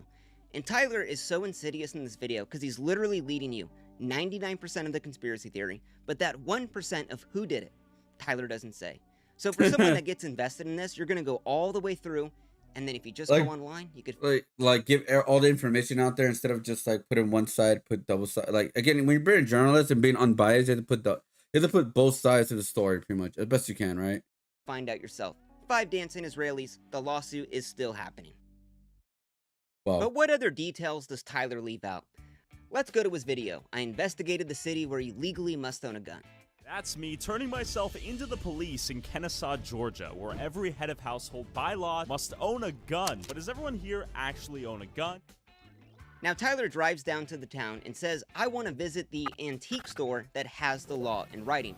After hearing from the people, I drove downtown to an antique store to see if I could find the law in writing. So Tyler goes to the antique store, he sees the law in writing, he's talking with the shop owner, they go outside and smoke a cigarette, and then Tyler purchases a bag of assault rocks and a bunch of other items. So much stuff that Tyler needed a bag from this so-called antique store. But Tyler fails to mention some other items this antique store sells. Niglint repellent, a Niglint scalp, minstrel show outfits, and a rack of KKK uniforms worn by ex-members. These are actual photos from inside the store. This isn't a antique store. This is a KKK memorabilia shop that Tyler passed off as a antique shop. Now, do you think supporting a store like this might come off as maybe a little bit racist? A store that literally sells Niglint repellent? I would say a little bit so. But Tyler specifically leaves this detail out because he knows it's bad. I mean, hell, he bought so much stuff from this place that he needed a bag to take out everything he bought. I mean, it's just a grand old time at the KKK store, right? He even shows a little freedom flag playing over the shop owner. So the lady running the KKK store is now all of a sudden a freedom fighter with some shitty green screen American flag? Tyler, good job. Good job, buddy. Now, am I saying this is racist? No. But you could think for yourself. But the saga of the store... What the fuck? ...store doesn't end there. Okay. Now, in Tyler's next video, he interviewed the most racist man in America. This is Harrison, Arkansas, and this is the headquarters of the KKK, causing the widespread rumor that Harrison is the most racist town in America. What would happen if me, a white guy, came down asking the same questions? Could I... Yeah, this was the who did this video first? It was Gideon, right? I infiltrate the KKK and will closet racists be more open to sharing their beliefs with me? Now Tyler drives down to the town and he tries to find this guy who's been in 20 other videos who has like KKK connections or whatever. Now Tyler finds the man, sits down with him, and they're talking all about how much he hates black people and so on and so forth. And in the middle of the video, Tyler pulls out a little gift for the man. Now Tyler said this man just appeared out of nowhere, that he wasn't planning on meeting him. In all honesty, we were headed to the KKK. I had no intention to meet you. But he just had this gift ready to go. And that gift was the bag of assault rocks that he bought from the KKK store and gifted it to the most racist man in America. We got an automatic assault rocks. That's kind of funny, right? Oh, yes. Do you really think supporting a KKK store and then gifting it to the most racist man in America is a great idea, Tyler? Like, what the f are you thinking? And Tyler was so proud of this moment that he took a picture with him and he posted it on Instagram and Twitter and even used 2 separate pictures when he made those posts. What? And Tyler left this little fact out because he knew it would come across as bad. That he went into a KKK store, bought this rocks, and then gave it to the most racist man in America. Now, I don't know what automatic assault rocks are meant to be, if I'm being honest. Maybe I'm stupid as fuck, but overall with everything, I don't get... I guess this was just like all for the content, I guess? I don't know. Now, am I saying this is racist? Oh my god, the ad.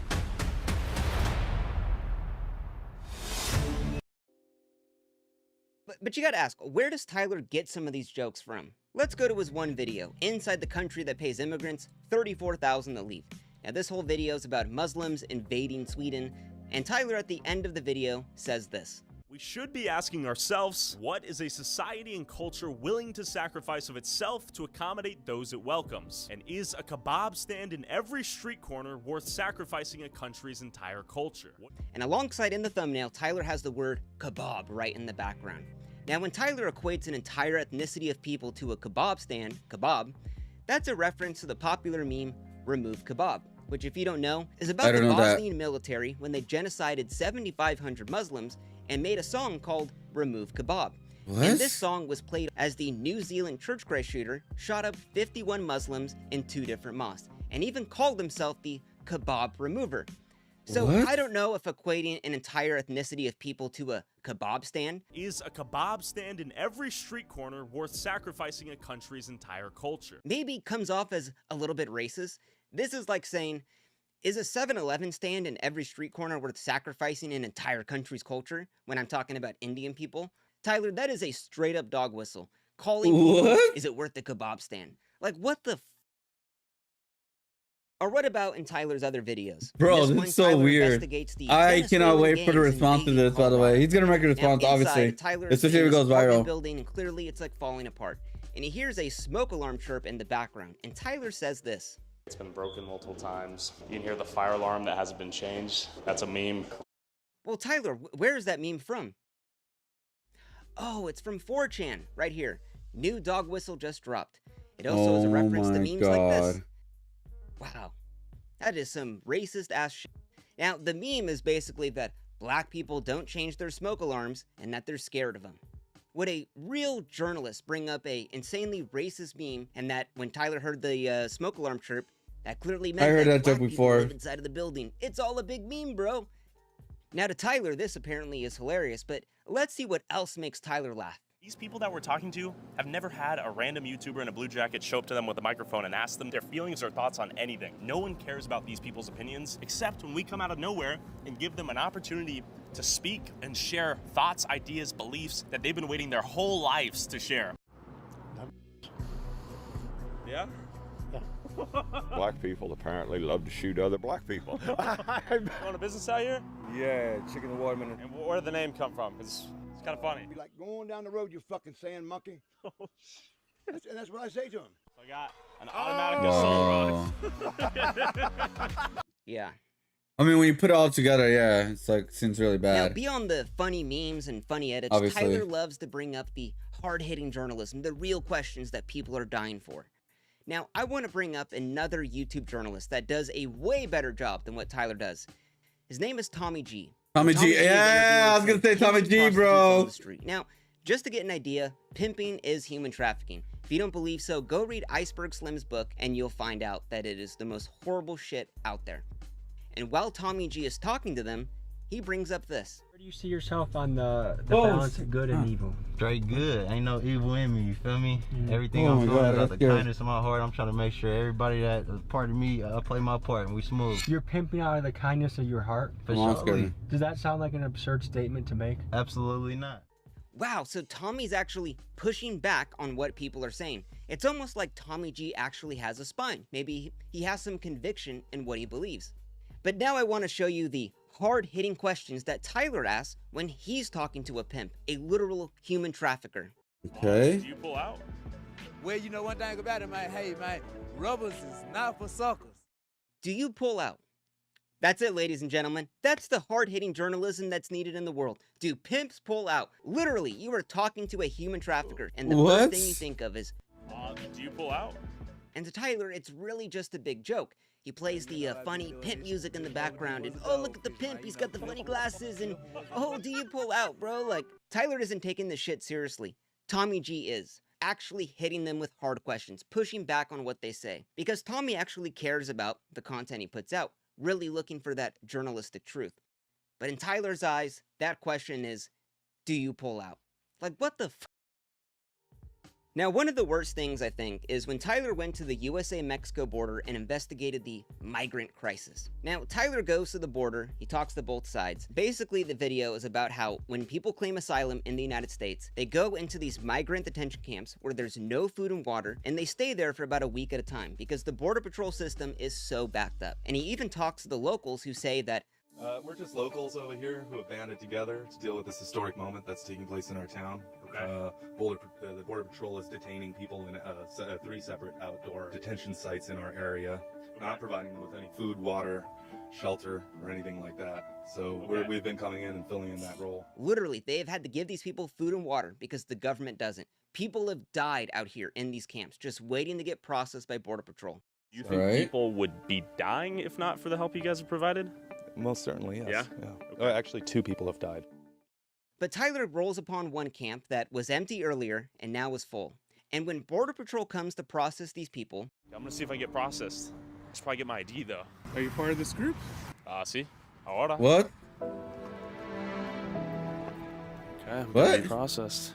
And Tyler takes up the spot of one of the asylees and tries to get processed by Border Patrol, all as a big fucking joke. Like, what the fuck are you thinking, Tyler? Literally, you took up the spot of someone that was an actual person fleeing their lives as a fucking meme. What the actual fuck are you thinking? You know the Border Patrol system is backed up for years, and you're just adding on to that for no reason at all.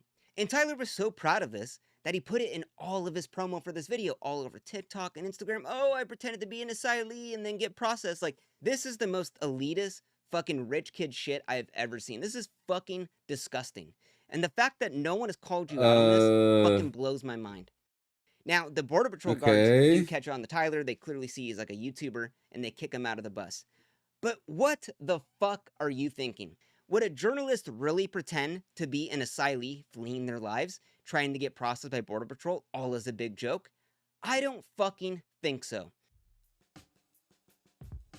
Now, Tyler's thumbnails have always been a big critique point for him. People have always said they're sensationalist, they have guns and violence and flames, and it's just these crazy very bright colors, that aren't all that actually kind of, from the video that he's filming. A YouTube thumbnail is a compressed combination of symbols that allow a viewer to know what they're going to be watching as soon as humanly possible. Sometimes they do offend people, and I get it. I genuinely do get it. It's something we're kind of working on, but the videos are often redemptive stories of these people, and the coverage is as balanced as possible on both sides. That's something we strive for.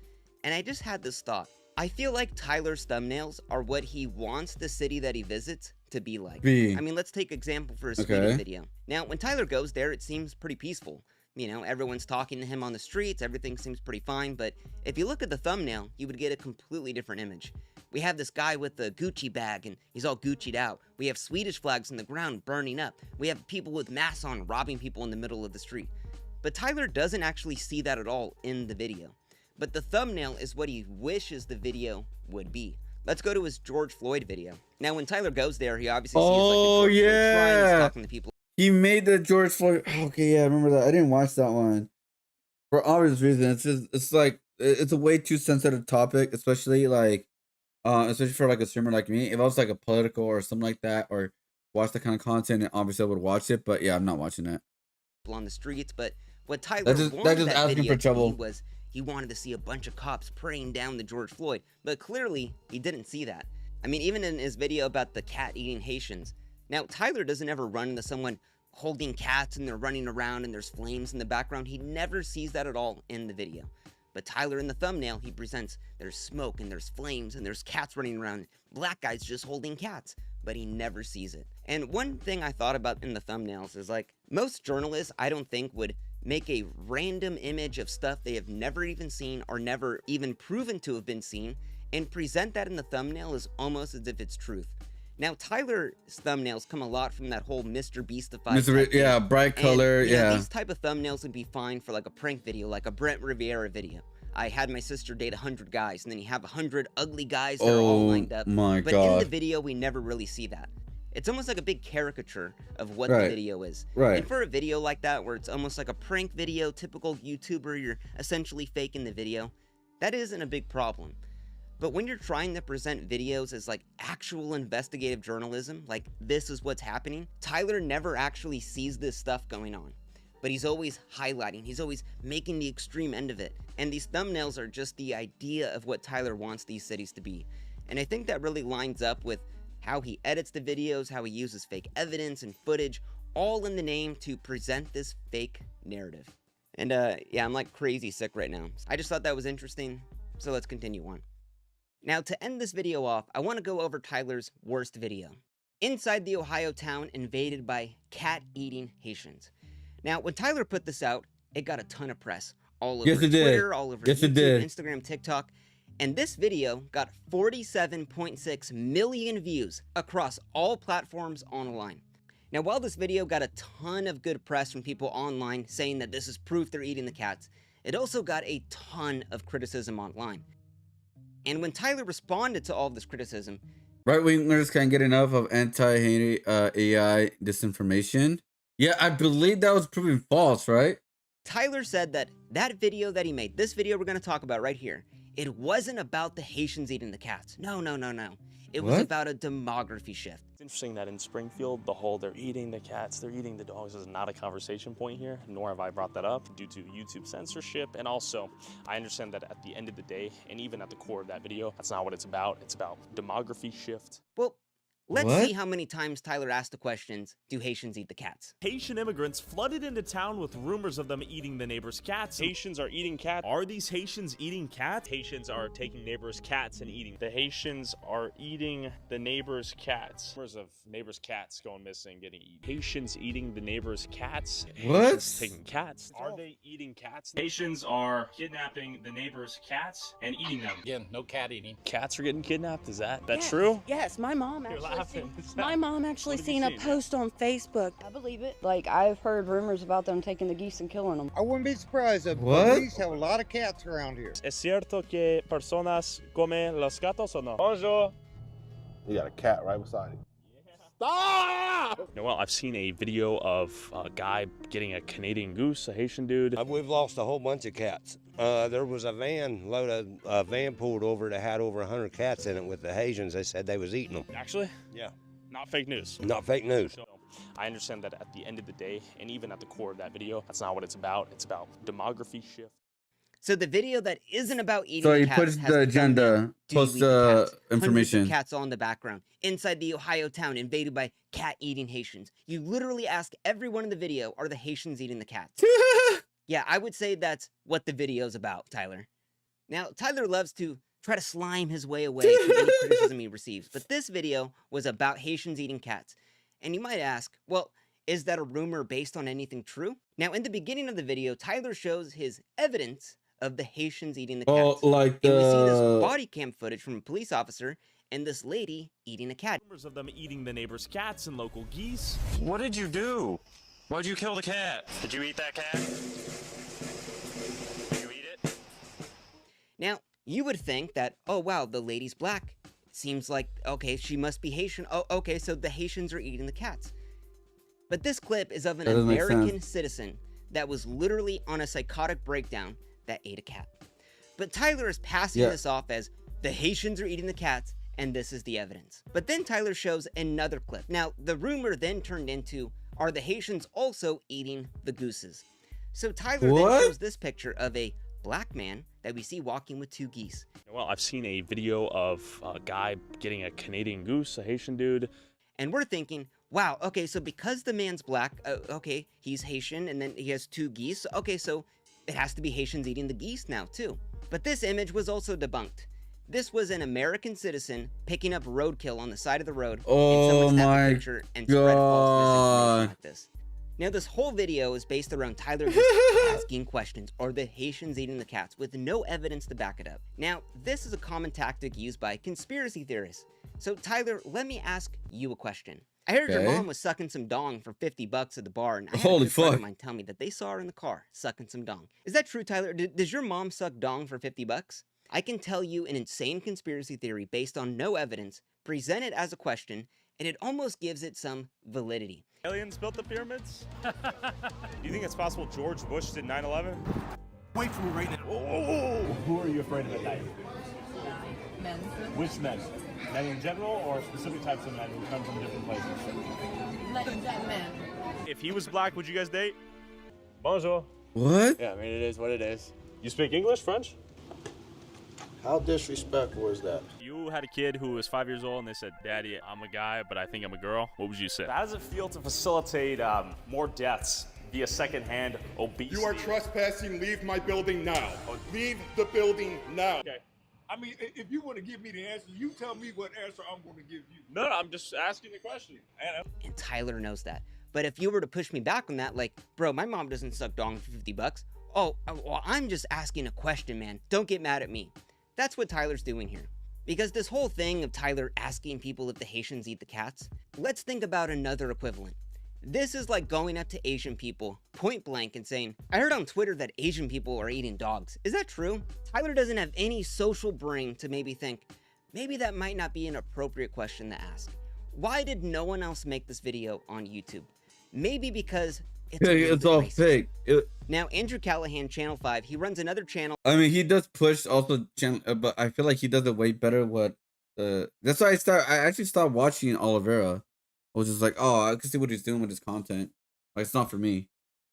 That Tyler essentially ripped off from and made into his own thing, does the same thing. He goes boots on the ground, does journalism. And Andrew even made it a point to say that he would not be coming to Springfield to ask people about the Haitians eating the cats. By the time I wrapped up my report in Colorado, the front lines of the migrant hysteria crisis had already shifted fronts, from Aurora over to Springfield, Ohio, where Trump and J.D. Vance claimed that Haitians were eating cats. They're eating the dogs. The people that came in, they're eating the cats. A claim that was debunked by the mayor, the state, and basically everybody else. After the Bro, I'm just saying, like, that right there should have lost Trump the election, honestly.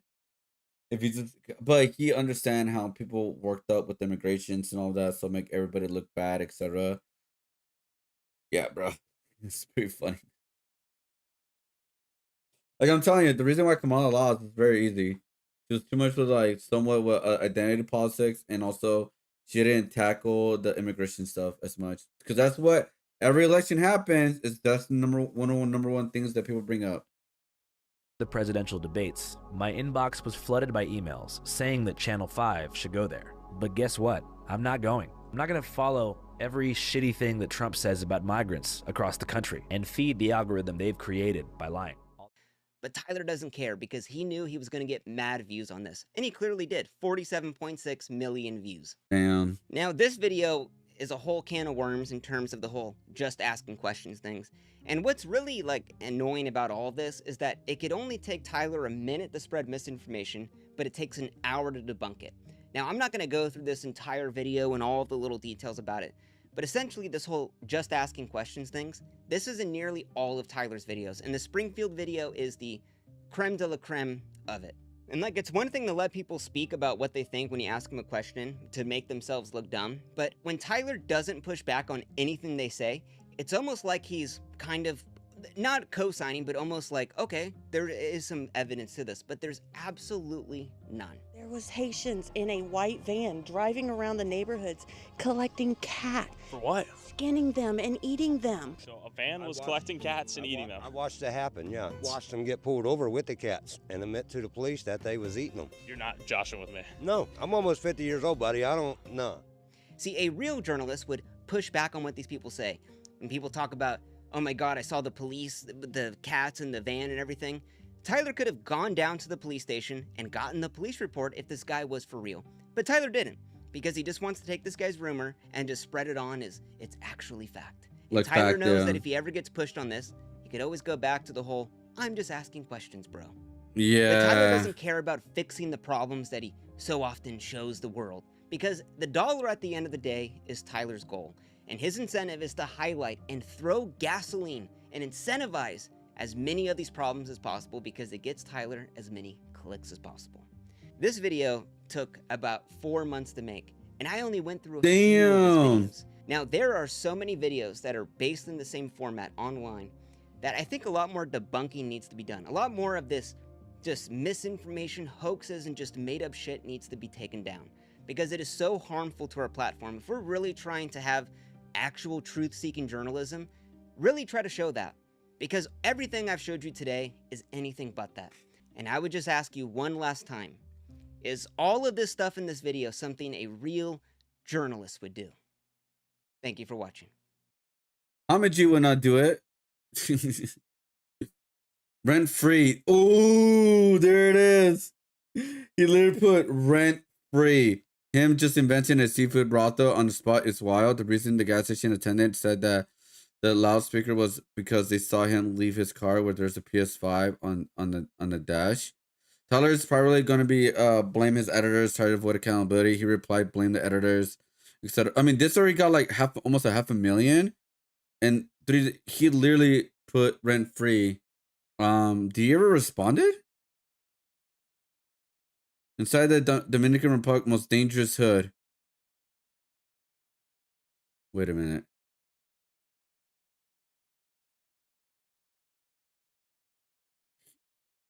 He did change his thumbnail style to like more of like maybe real people. No, actually, never mind. Inside Philadelphia, real life zombie outbreak. Yeah, I wonder. He probably responds to this on his Twitter, right? Asking questions with small microphone. He hasn't responded. Oh, it was 2 days ago. Never mind. The entire point of the card bait was to see if someone would break in. This is not some secret. I don't even understand your point on the contention here. Also, is a TV in the car, not a PS5.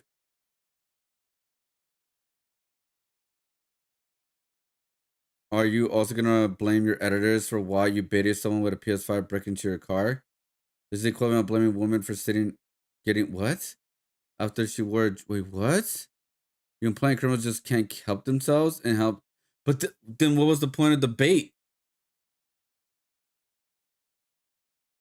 To add some nuance, it's easier to hide it and deal with the police report, shatter glass, etc. Still not get it back. The police aren't very good at stopping theft.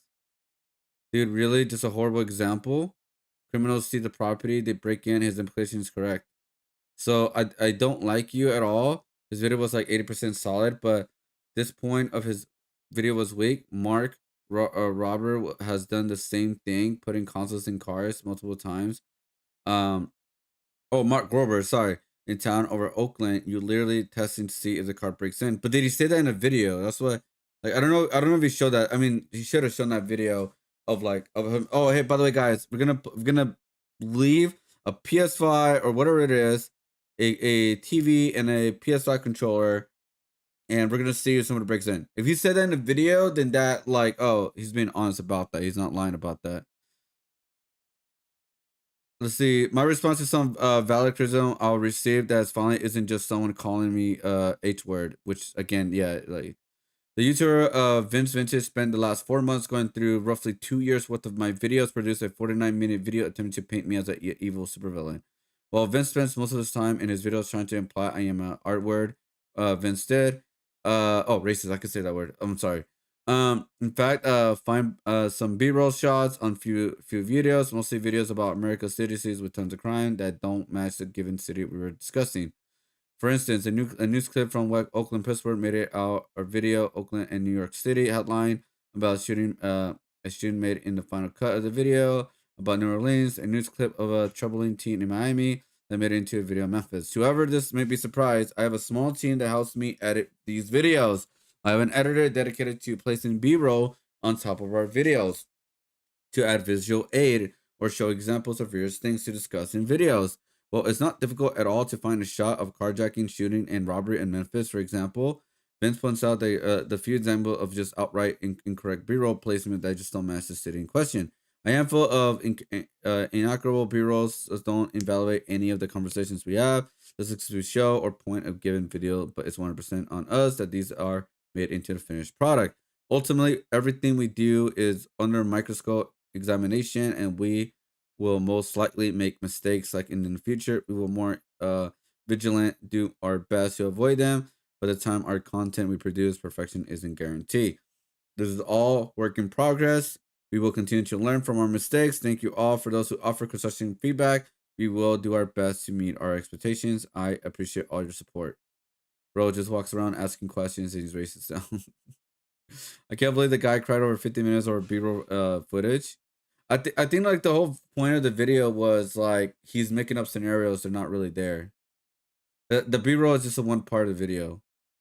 The other part was like him making up scenarios they're not actually there. Go spend time with your wife.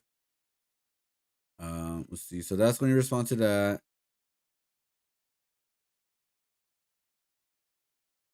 Breeding peace of human and its journalism is nothing more than exploitative right-wing grip. You literally baited someone to rob your car and then compared that to victim blaming in our word. I don't know, dude. The entire I understand, like I understand what's the bait, but did he actually say that in a video? That's the whole point. Oh, by the way, guys, this is bait. Like that's it, right? Did he say that, or did he put it as like, oh, hey guys, this is actually someone just breaking into my car?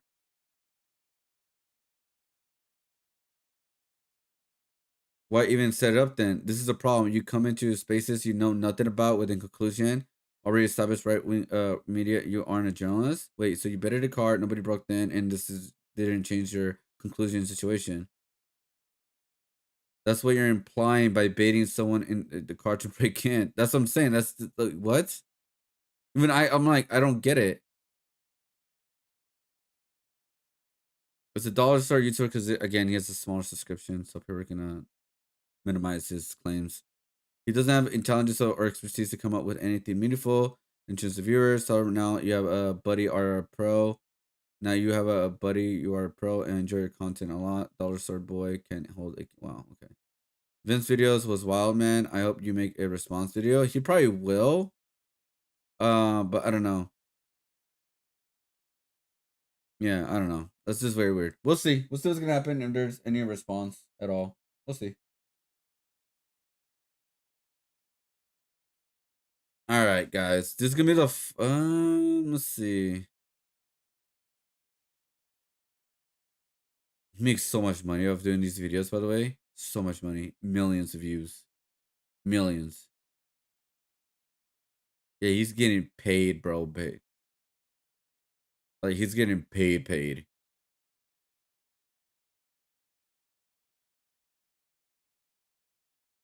Wait, what? File free in the app if you didn't use this last. Now this Wait, Trap Lord Ross? Is this clickbait too as well?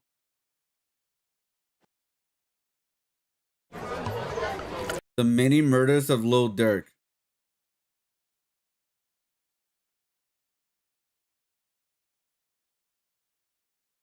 Bro, the King Von came out a year ago, and now he made a video about Lil Durk video about all the murders allegedly he did. I'm probably have to watch that. I don't know. I'm curious, but I'm not gonna watch the Now this here 4 is hours Tyler on stream, Liviera. obviously. I'm not gonna do it. I'm not gonna do it. Obviously, on stream is just too long. Anyways, there's 2 more things we're gonna watch. 1 more video, and after that, we're gonna do the autism test. This one, I'm very curious. It's a lot less. It's half of what we watch. I am very curious about this one because I heard about it, and I'm not trying to get too much into politics or anything like that. It's not really a political video. It's more of a crime video. All right, let's just watch it. Let's just see what happens. Free Luigi rally. What? What? You tell us about your sign. Yes. Government recognized terrorism, MLK, Nelson Mandela, Gandhi, Luigi Mangione. And this just speaks to the fact that historically, many human rights leaders who have stood up against mistreatment, against apartheid, have also been labeled as terrorists to sow doubt and fear. Obviously, what Luigi did was an act of violence. Not going to touch on that as much, but he... Why not? Lifted us out of the dust in the trivialness of politics and legislation. And I believe that this is being done to send a message. Healthcare should not be for profit. That is the bare minimum. If you put profit anywhere near protecting human life, people will prioritize profit. You cannot have a for-profit system that prioritizes human life and profit. It is impossible. I've had somebody on the floor fainting, on the verge of dying, who was literally saying, begging, please don't call an ambulance because my family cannot afford it. Do you know what it is to have somebody in so much pain? The FNYA is proposing to increase the price of ambulance rides to hospital by 50% due to inflation, increase salaries of EMS workers. Charge for a ride is $900. Additional charge per mile is $15. Holy shit. Proposed rate charge up to $1,300. Additional charge per mile 20. Bro, what? Shouldn't the government take care of that? Not us. Isn't that part of like Texas? And only thinking my family cannot afford it. I'd like to ask the public in general, why is there a correlation with profit and denying people the right to health care in their most vulnerable moments. As you may be aware, there are some current health insurance policies out, such as limiting the number of hours of anesthesia that will be covered by health insurance for patients. And recently, another health insurance company changed their policy on benefits for children with autism. At the end of the day, our message is not to comment on any healthcare policy alternatives, but to state your data is probably on the dark web because you keep tapping on those phishing messages. You think you can tell if a message is phishing, but it's actually very hard to tell them apart. So let me show you. insurance companies, business people. Buttercup, you ain't gonna believe this, but there's actually a rally to free Luigi, the guy who murdered the CEO of healthcare or something like that. Yeah. That's what we're watching right now. I'm just at all. I'm like, he murdered a guy. Like, I don't know, like, what's, I mean, all right. And people looking to make a profit should not be the ones in charge of which healthcare treatments or procedures people can receive. What's up, guys? 2:28 p.m., December 21st, 2024. I'm here in Washington Square Park in New York City. There appears to be a few things going on right now. There's a rap battle cipher happening. There's some kind of TikTok dance rap challenge. battle? A free the hostages protest. And I'm at the Free Luigi rally. You guys probably know who Luigi is. I He's, don't being held know at MDC fully. in Brooklyn right now. Nigga in there for a body, but he doing the right thing. I said Luigi been the dawn since he put his Pampers on. No, Bag not of that balls ran beat, out the bro. mouth like a Really? marathon. Spazzing Not the out, he beat, hopped in the whip, then he dude. carried on with the shooters, got more aims in every arm. Free Nah, Luigi, gang. That ass. that's Free just- Luigi. I'll trade plays. I've been in jail for 5 years. He don't know Oh, this like okay. He's suspected of assassinating the CEO of Yeah, I don't know, man. Like, again, we're not getting too much into politics or anything like that, but I was just like very curious about this video because I'm like, bro, there's literally people out there who just love murderers. Who just love murderers. We've seen that time and time again throughout murders and throughout history. People are a fan of Ted Bundy. People were a fan of that what was that that dude with glasses that was killing people in his house. Dahmer or something like that. People were a fan of him. People were a fan of the Night Stalker. Like, it is crazy how idiotic and insane people are. Like, insane. United Healthcare, Brian Thompson. Brian Thompson is dead after being shot in Midtown Manhattan. The shooting happened near the Midtown Hilton.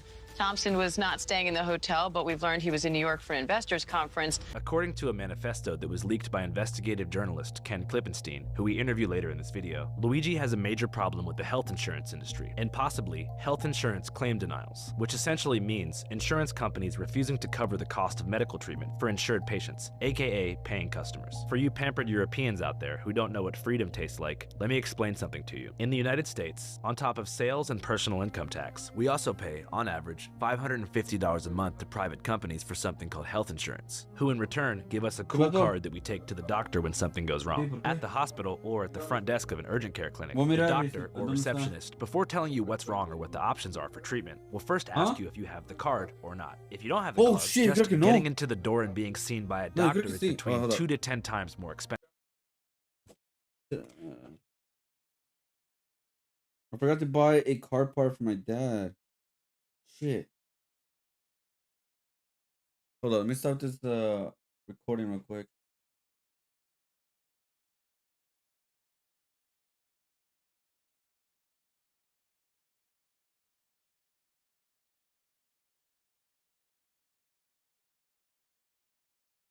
What?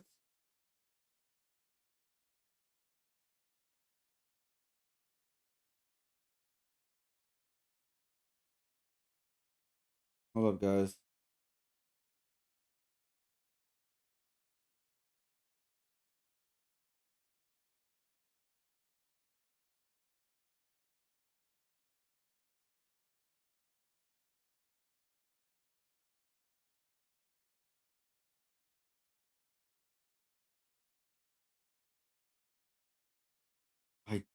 Oh my god.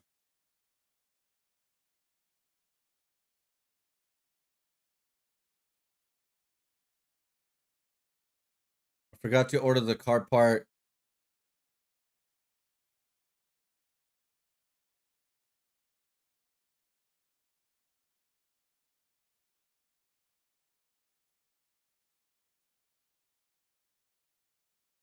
Hold up.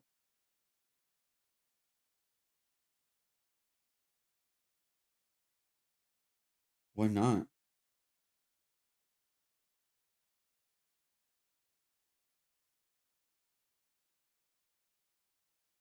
What?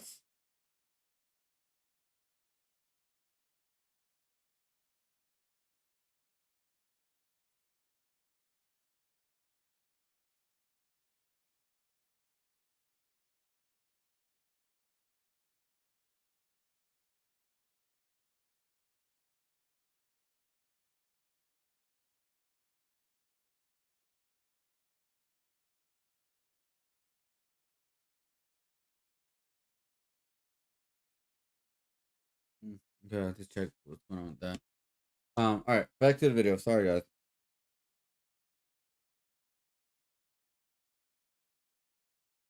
All right, my bad, guys. Back to the video. But Luigi is not a serial killer. I never call him a serial killer. I call him murderer. You know, like I didn't call him a serial killer. I call him a murderer. I know it's comparing to serial killers, but it's like I was talking about like when people are become fans of murderers. That's why I said murderers, not serial killers. Because at the end of the day, he's still a murderer. But yeah, I mean, yeah, obviously the healthcare system is fucked up too. Like, I'm not gonna lie. Expensive. Then after you're in there, the tomfoolery continues. After a doctor diagnoses you and makes a recommendation as to what they believe is the correct course of action, whether it be surgery, therapy, medication, or what have you, they have to file a claim with your insurance provider and ask them, you know, the ones you're paying, if it's in budget for their company. This is called filing a health insurance claim. In some cases, companies will deny the claims, which forces doctors and physicians to present their patients with a depressing ultimatum. Either pay exorbitant uninsured rates for care, or if you can't afford it, get the hell out of here, you sick bastard, and come back with some money. And if you can't find some money, you could submit an appeal and begin that lengthy process, which on average takes over 180 days. A window in which 47% of respondents said their health condition got worse. United Healthcare, of which Brian Thompson was the CEO, has the highest claim denial rate of any other major health insurance company. Part of this has to do with the fact that during COVID, the company began using AI to assess and deny claims. Data is at the core of our agenda my to improve healthcare, God. which directly influences how we develop innovative. That's very dangerous because the AI it's not perfect. Like it never even happened? Then you belong at the #1 brand.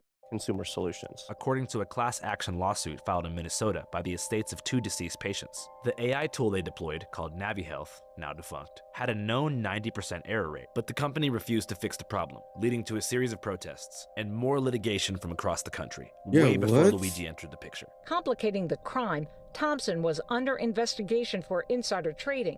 The city of Hollywood's Firefighters Pension Fund is part of a class action lawsuit against Thompson and United Healthcare. These parasites had it coming, Luigi allegedly writes, framing Brian Thompson as a predatory businessman and himself as an arbiter of karmic retribution. Thompson leaves behind a soon-to-be ex-wife and 2 teenage sons. Soon-to-be ex-wife? People dying sucks. However, 41% of young voters polled by Emerson College in Boston say the assassination was quote-unquote acceptable. And the past few weeks on social media have seen a rabid frenzy of cult-like Luigi worship, exalting him as a righteous reaper who took matters into his own hands. Something of a communist Kyle Rittenhouse, fulfilling a deep, almost primal void that so many have had for an Italian-American anti-hero since Tony Soprano left us. Vigilante, right? His Yo, what about commissary good. He got bitches visiting him, all that. Despite having pled not guilty, market data suggests that Luigi hats are flying off the shelves at record rates. And with no progressive policy change in the cards for the next 4 years, scores of young progressives have been given hope. Yo, what about This is a person that he saw was the head. Well, it's like he's also like I think people are making memes with like Waluigi. I think they made the CEO as like Waluigi or something like that. Fucking memes, man. I'll be right back. I gotta tell my dad something because looks like I cannot buy the part in Amazon. Looks like so. Give me 1 second, guys. Sorry. I don't mean to pause the light, but gotta tell him. Be right back.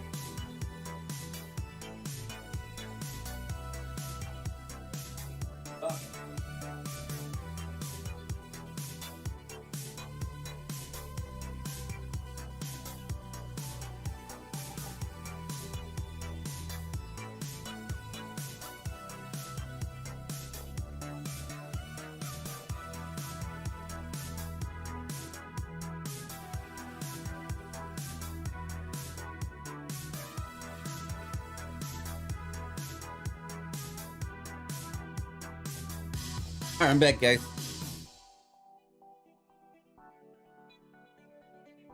All right, so yeah, sorry about that. I'm back. I'm back. But yeah, we're watching a video about the Free Luigi rally video. Because I'm shocked that people are like supporting him, but maybe it's like not really supporting of him.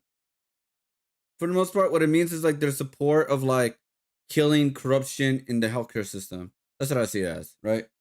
Am I wrong for saying that? I don't know. But like I do understand some frustrations. I remember when I got into my car accident.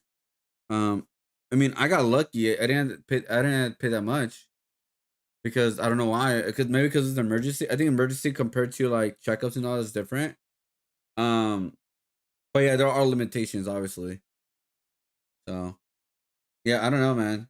There's a lot going on, and I don't know, man. There's a lot going on. Anyways, what we're working on right now is the Full Metal Alchemist collage right now, guys. Right now, I am working towards. I added all of the homunculus, all of them in the front. I added the ice guy because it's one of the first fights in the Brotherhood, and also added the phone booth. Yeah, I'm pretty sure you guys understand that meme. And also added the wall where Lust died. Like, and also they use the wall a lot in the show, like in different scenarios and all that. So, yeah. Of a company that was guiding a company that implemented an AI system to deny claims to vulnerable people, elderly. Yeah, like I said, AI is not perfect. Like I said, I'm not a big fan of AI. I understand some like benefits to AI, but I don't understand why they're using AI already on like officially, like especially with the healthcare system and all that, because AI still has a long way to go to get it perfect to actually work, you know. But then again, they could have been like, "Yo, we're gonna make it like this." Elderly people that had a denial rate of over almost 90%, that was continuing, to just profit off of widespread suffering. If you were to ask how many people who are insured get denied their health care claims, there's no math on that because they will never release those numbers. They don't have to, and it would incriminate them. If you were to ask how many were uninsured and die every year, it's approximately 48,000, which is 4,000 people a month, 130 a day, 5 an hour, and one person every minute and a half is dying in this country because they're being held hostage by the In a minute and a half, I don't believe that. health insurance. Some evidence for that. Every person that dies does not just die. They are killed by the health insurance system. They are assassinated. They are executed by the capitalist system for profit. Wow. And so to pretend that one man in charge of that system being executed is somehow more important than every single person every minute and a half who is being executed it's abominable. Imagine carefully planning the execution of someone you don't even know, haven't met, someone who hasn't done a thing to you, and now he's a hero to some on the left. The media pretends. Well, I will say this: like, if the guy was the bad guy, it doesn't. I mean, even if the guy was the bad guy, it doesn't justify Luigi of killing him. Because again, at the end of the day, you should not murder anyone, because that would just open a can of worms, in my opinion.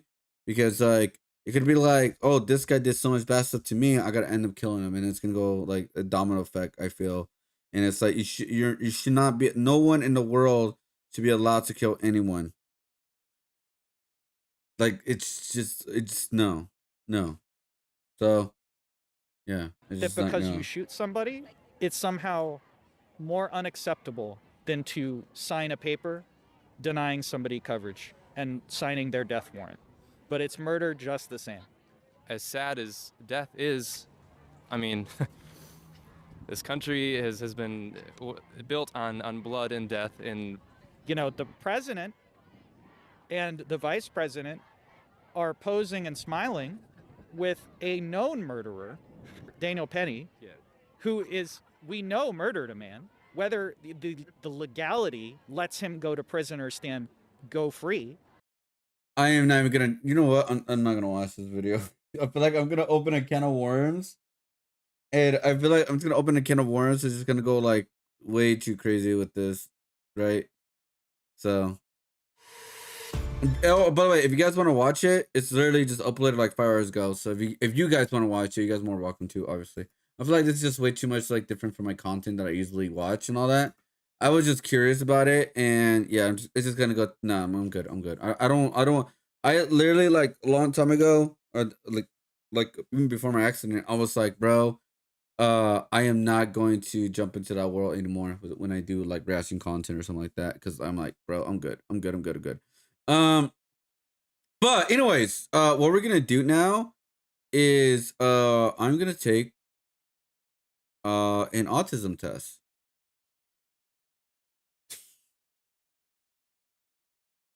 Yep, I'm gonna see if I have autism. All right, let me put my music real quick. Hold up.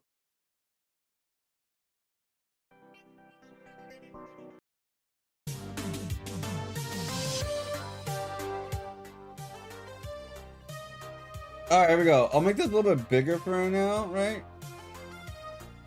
And I'll switch it between, like, you know, the results and everything. All right, here we go. RAADS are categories: autism test and psychometric test. Published in April 4, 2020. Here we go. It's about 80 questions, guys. Here we go. I am a sympathetic person. True now and when I was young. Truly now, true. When I was younger, never true. Am I a sympathetic person? I will say I think I am. But I think I was more when I was like younger. So I guess I'd say yeah. I often use words and phrases from movies and television and conversations. True only now. I never did it when I was younger. No, actually I did. I was quoting like anime a lot, actually. Never mind, like Naruto. Wait, do I do that? No, I only did it when I was younger, actually. Because Twitch doesn't count as slang and all that, right? Like with words and phrases from movies and television, right? Like Twitch slang and all that. So that, yeah, I guess when I was younger. I don't quote it now, no. Only true when I was younger. I am often surprised when others tell me I have been rude. True only now. But nobody really tells me I'm rude to my face. Sometimes I talk too loudly or too softly. I am not aware of it. Oh, that's true. Yeah, I either talk too loud or too low. I often don't know how to act in social situations. True now, because I haven't gone out a lot. When I was younger, yeah, like it was I had more social cues than when I was older. Surprisingly, because again, I don't go out so much, so it's like, you know, I can put myself in other people's shoes. Yes, only now. I didn't do it when I was younger, but only as an adult. I always try to look at both sides of everything, not one-sided. I have a hard time figuring out what some phrases mean, like "you are an apple to my eye."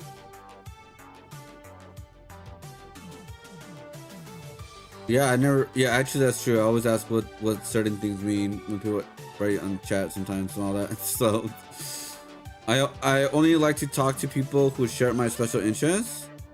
That's never true. I don't care if you have the same interests or not. I focus on details rather than overall idea. No, I actually focus on the overall idea first before I do the details. So how would I put that? I focus on details rather than the overall idea. No, because I'm an artist. So that means like only now. Yeah. I'm thinking as an artist perspective, right? Because like, yeah, I think when I overall an idea, but then I think about the details of that idea, right? Like looking into it, that kind of stuff. I always notice how food feels in my mouth. This is more important to me than how it tastes. Never true. No. I miss my best friends and family when we were apart for a long time. That's never true. I'm not big on that kind of feeling. Sometimes I offend others by saying what I'm thinking, even if I don't mean it. Never true. I never say anything I don't mean. Right? Unless I clickbait, but that's rare. I only like to think and talk about a few things that interest me. Never true. I talk about everything. Certain things, actually, except for politics. That's the one thing that I don't really talk about. So. No, I talk about anything really for the most part. I'd rather go out and eat in a restaurant by myself than with someone I know. Honestly, I don't know because I haven't experienced that in a while. But when there's an opportunity, I rather like I'd rather be with someone. That'd be kind of cool. Yeah. Actually, no. When the opportunity brings itself like that, yeah.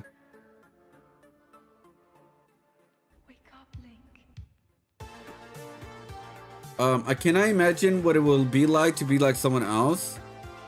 Can I imagine what it would be like to be like someone else? So like, if I'm like, so it's like a different thing of like me putting myself in their shoes with like situation. It'd be more like, man, what would I do if I had their life? I guess. Oh no, I cannot imagine what it would be like to be like, oh, if I was not me. Oh yeah, no. I never think like, what if I was this? What? No, I never think of that. I have been told that I'm clumsy and uncoordinated. Oh, that's true. Others consider me odd and different. True. I never understand when friends need to be confronted. True. Especially nowadays. I'm very sensitive to the way my clothes feel. No, never. No. Don't care. I wear whatever clothes.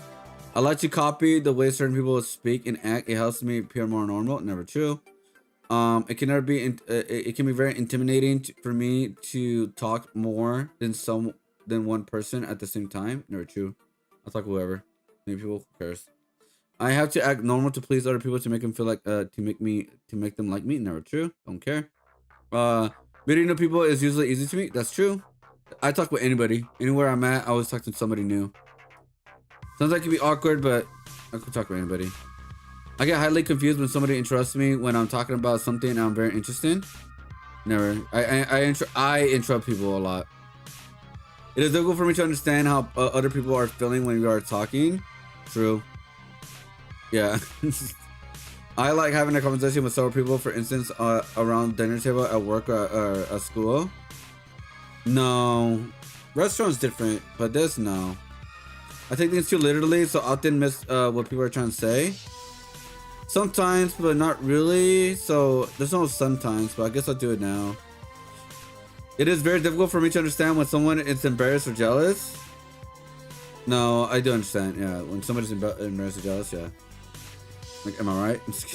Some ordinary textures that do not often feel very offensive when they feel touching my skin. Some ordinary textures that often don't bother others feel offensive when they are touching my skin. There is one thing I don't like: wood. Have you guys ever gotten those ice cream with the wood sticks? Oh my god, I hate that. But that's pretty much never really true. It's only the wood sticks, man. Like having that in my mouth. I don't know why. Something about wood, I don't like it. I get extremely upset when the way I like to do things is suddenly change.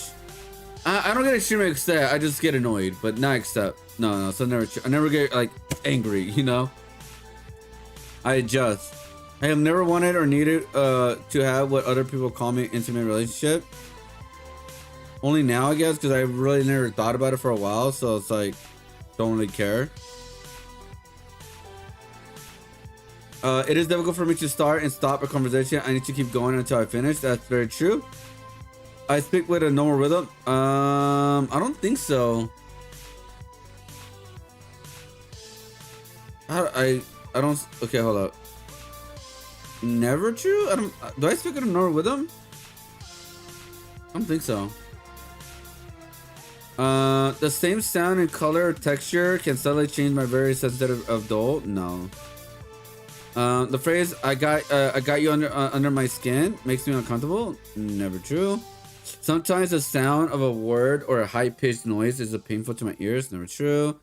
I am an understanding type person. I try to be, so I think that counts, right? I do not connect with characters in movies and cannot feel what they feel. Never true. I could connect with them. I cannot tell when someone is flirting with me. Oh, that's 100% true. Even when I was younger.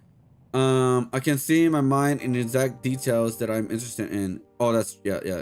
As an artist, yeah. I keep lists of things that interest me even when they don't feel practical. For example, sports statistics, train sketch. Oh no, I don't give a shit about that. When I'm overwhelmed by my senses, I isolate myself and shut them down. Nope. I like to talk things over with my friends. Only now. I can tell if someone is interested or bored when what I'm saying. Yeah. I mean, yeah. It can be very hard to read someone's face and hand and body movements when they are talking. True. The same thing like clothes and temperatures can feel very different to me at different times. No. I feel very comfortable with dating or being in social situation with others. Truly now to certain, because again, when I do Artist Alley, it's already like to talk with people and stuff like that. Or like after Artist Alley, you know. I try to be as helpful as I can with others telling me their personal problems. True only now. I've been told that I have an unusual voice, flat, monotone, childish, or high pitch. Do I have a weird voice? No, I don't think so. I'm gonna say no. Sometimes a thought of a subject gets stuck in my head. I think about it, even so it's not interested. Oh yeah. Especially when I watch a certain random video, I have to like go back and finish the video, or like, you know, just continue to think about it, even though it's not important. Sometimes I do certain things with my hands over and over. Oh yes, true. I do that all. Yeah, I do certain things like when I do this, I have to do it for every single, like I have like habits where like I do something with one hand, I gotta do something with the other hand. If I do this, sometimes I gotta do it with my other hand. But I just have to do it sometimes. That was when I was younger too. Oh wait, yeah. I have never been interested in the most what people I know consider interesting. Oh no, true. I'm a nerd.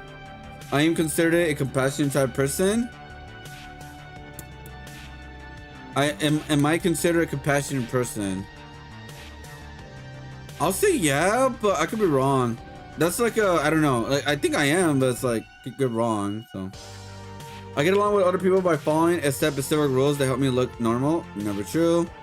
It is very difficult for me to work and function with groups. No, never. No. I can work with anybody really if I need to. When I'm talking about to someone, it is hard to change the subject if the other person does so. I can be very upset and confused. Never true.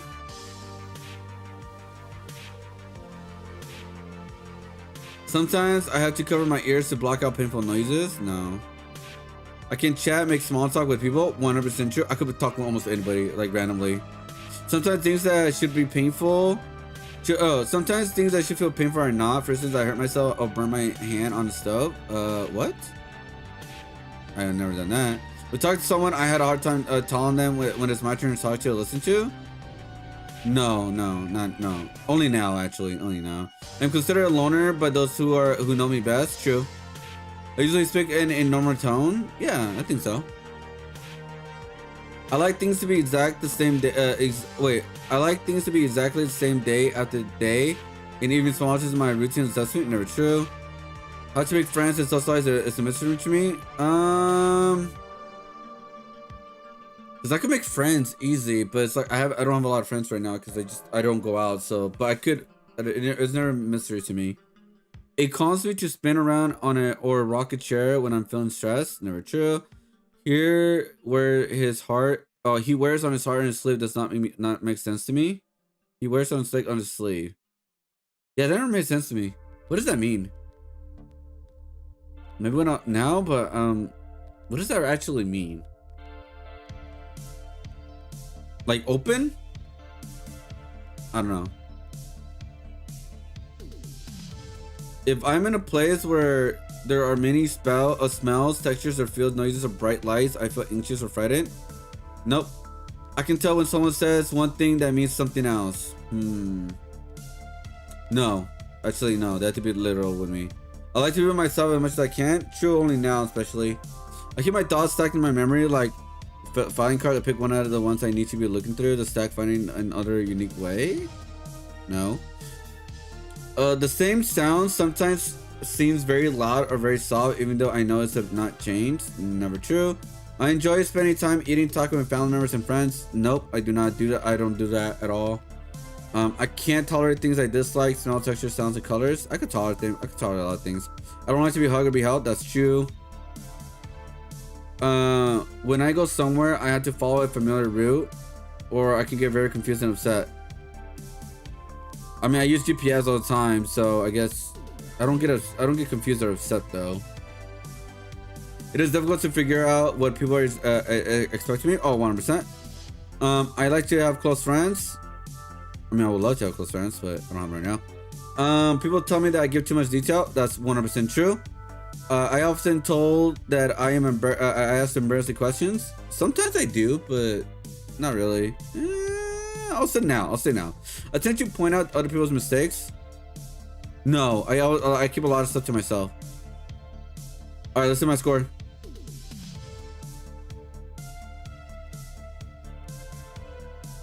Total score is 84.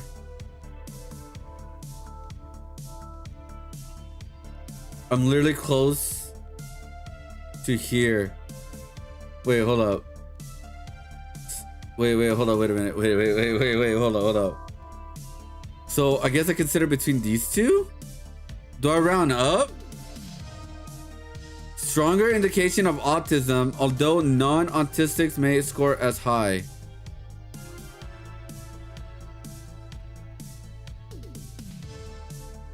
I'm literally on the border of being autistic.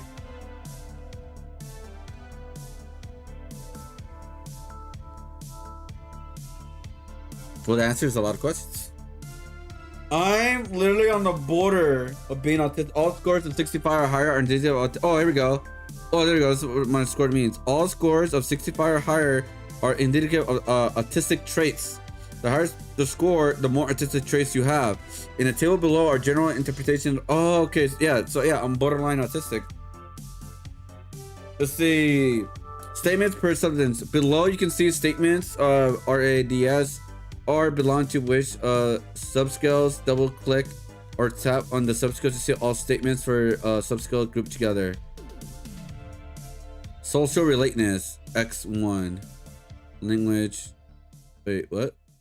So wait, how do I what is this right here?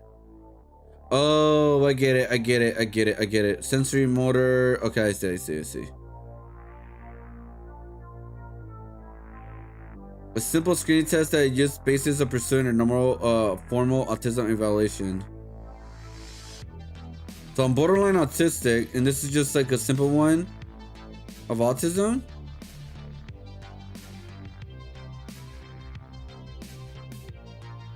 What is this for? Autism Spectrum Code is a self-administered questionnaire used to measure autistic traits to adults.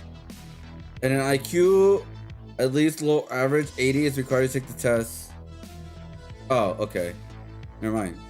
So it's not for me. Alright, well, I'm borderline autistic.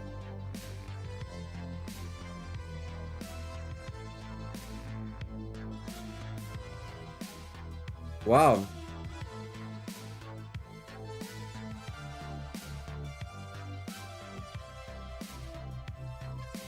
Well, yeah, like borderline, right? Because 130 is what I. Hola, how you doing, Tis? I just found out that I'm kind of autistic. I did a test right now. I got an 84, and I have strong indicators of autism, although non-autistic autism may score this high. So I may be borderline autistic. All right then. All right. Well, there it is, guys. There it is. There's my score.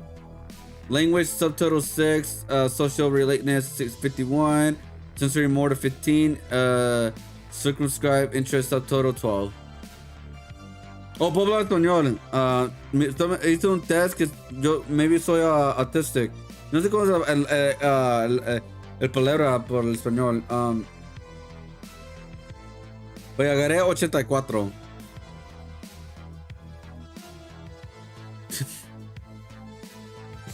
Alright. I think we're done here.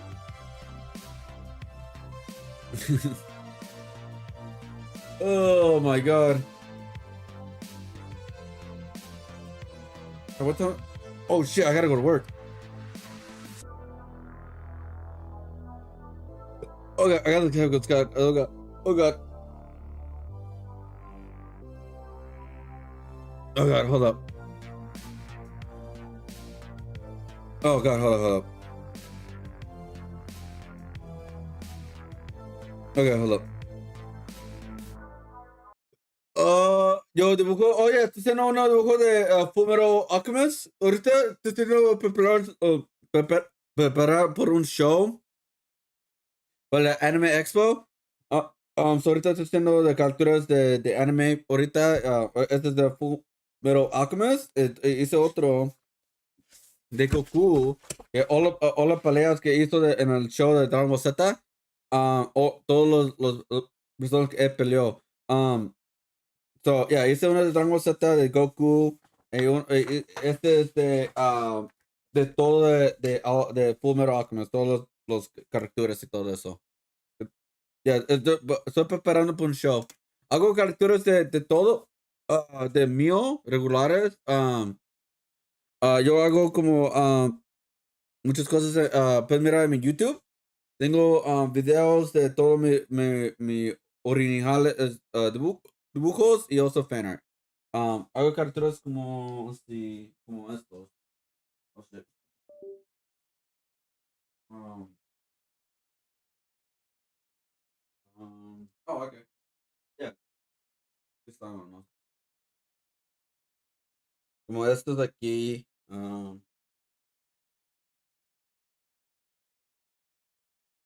Yeah. Ahorita me estoy preparando para el show. Por eso estoy haciendo fan art ahorita.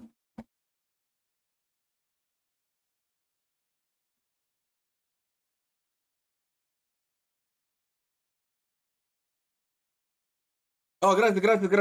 All right, guys. I gotta go. I gotta end the stream. Necesito parar el stream because necesito ir a trabajar. Ya son las 5. Necesito trabajar. Ya son las 5:14. So, voy a estar aquí mañana. Voy a preparar esto, maybe esta noche. Y cuando hago mañana, voy a pensar el Goku one. Y voy a acabar este no es sábado, en Sunday. Domingo. Es domingo, Sunday, right? So that's what I said, right, guys? Okay, so yo voy a acabar ahorita, guys. Pues ya voy para atrás. Necesito trabajar ahorita. Necesito ir a trabajar. Pues ya, mira, ustedes miran if you guys can check out my YouTube channel, guys. We're over 2,000 subscribers, guys. I'm uploading content like every single day. Of our stories. Like I recently uploaded the Harley Quinn fart comic. No, I'm not joking. I uploaded a Marvel cover artist tracing art under cover art. Officially cover artists, guys. They work for Marvel, DC, and other companies. I hope you guys check that out. Tomorrow, I'll be uploading the Ubisoft video. And then we also got the cover art. Voy a hacer un video que como era como el 40 aniversario de Dragon Ball Z y muchos artists de otro anime hicieron como caricaturas, el cover como de ellos. Here's some right here, guys. So we're gonna do the first episode of cover remixes. So esto que hicieron ellos. Hold up. There we go. So this is what they did right here. They made cover remixes of like all the like manga creators from like One Piece, Tokyo Ghoul, etc. And they did a bunch of remix covers, guys. So I'm actually gonna go through all of it, but we're also gonna do a challenge where I'm gonna get one of these covers, roll wheel, and I'm gonna remix it. I'm gonna draw with my own original characters. Que voy a estar en este video, voy a mirar todos los libros y voy a poner una wheel, voy a picar una random número. El número que agarro, voy a necesitar hacer un dibujo de mi captura original nomás. So yeah, that's gonna be my first episode of cover remixes, guys. It's gonna be coming out, I think, around next week, and then after that, we should bring out the streamer tier list as a fighting game, guys. And then after that, we have a bunch of other videos we're gonna upload as well with like art topics and stuff like that. All right, guys. So keep a lookout for that, guys. Thank you guys for watching. I really appreciate all the support. Hope you guys enjoyed the artwork. I'm enjoying these, guys. Hope you guys enjoyed them. If you guys have another anime you guys recommend for doing this right here, guys, that's relevant right now, let me know. I'm thinking about My Hero Academia, but if you guys got another anime you guys want me to draw, let me know. This is all preparation for Anime Expo. Todo esto que estoy haciendo es para preparar por el show de Anime Expo portfolio. So, necesitas pensar cuál otro show que necesito hacer para el show. So, I need to think what other character, guys, other show I'm gonna do this type of collage. Well, at least one more. No more Dragon Ball, by the way. You know, I could do Vegeta later on. By the way, I'll do Vegeta later on. but I want to do one more anime. I just don't know what anime I want to do yet. All right, guys. So let me know. I'll think about what I'm gonna do. What I'm thinking, My Hero Academia is a very interesting one, but like I said, we'll see. But anyways, yeah, we're actually halfway done with the with Full Metal Alchemist, because we have Father here, the first version of Father, and then the main version of Father, right?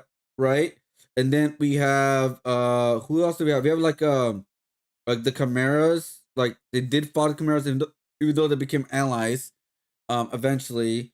And then we have Scar, because they did fight against Scar as well.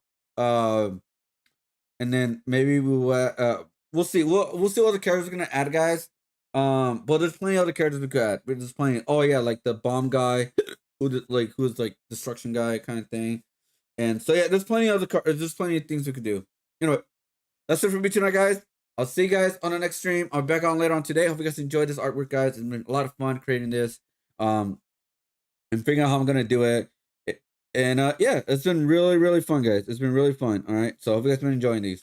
All right, good night. Bye everybody. Or good day. Bye.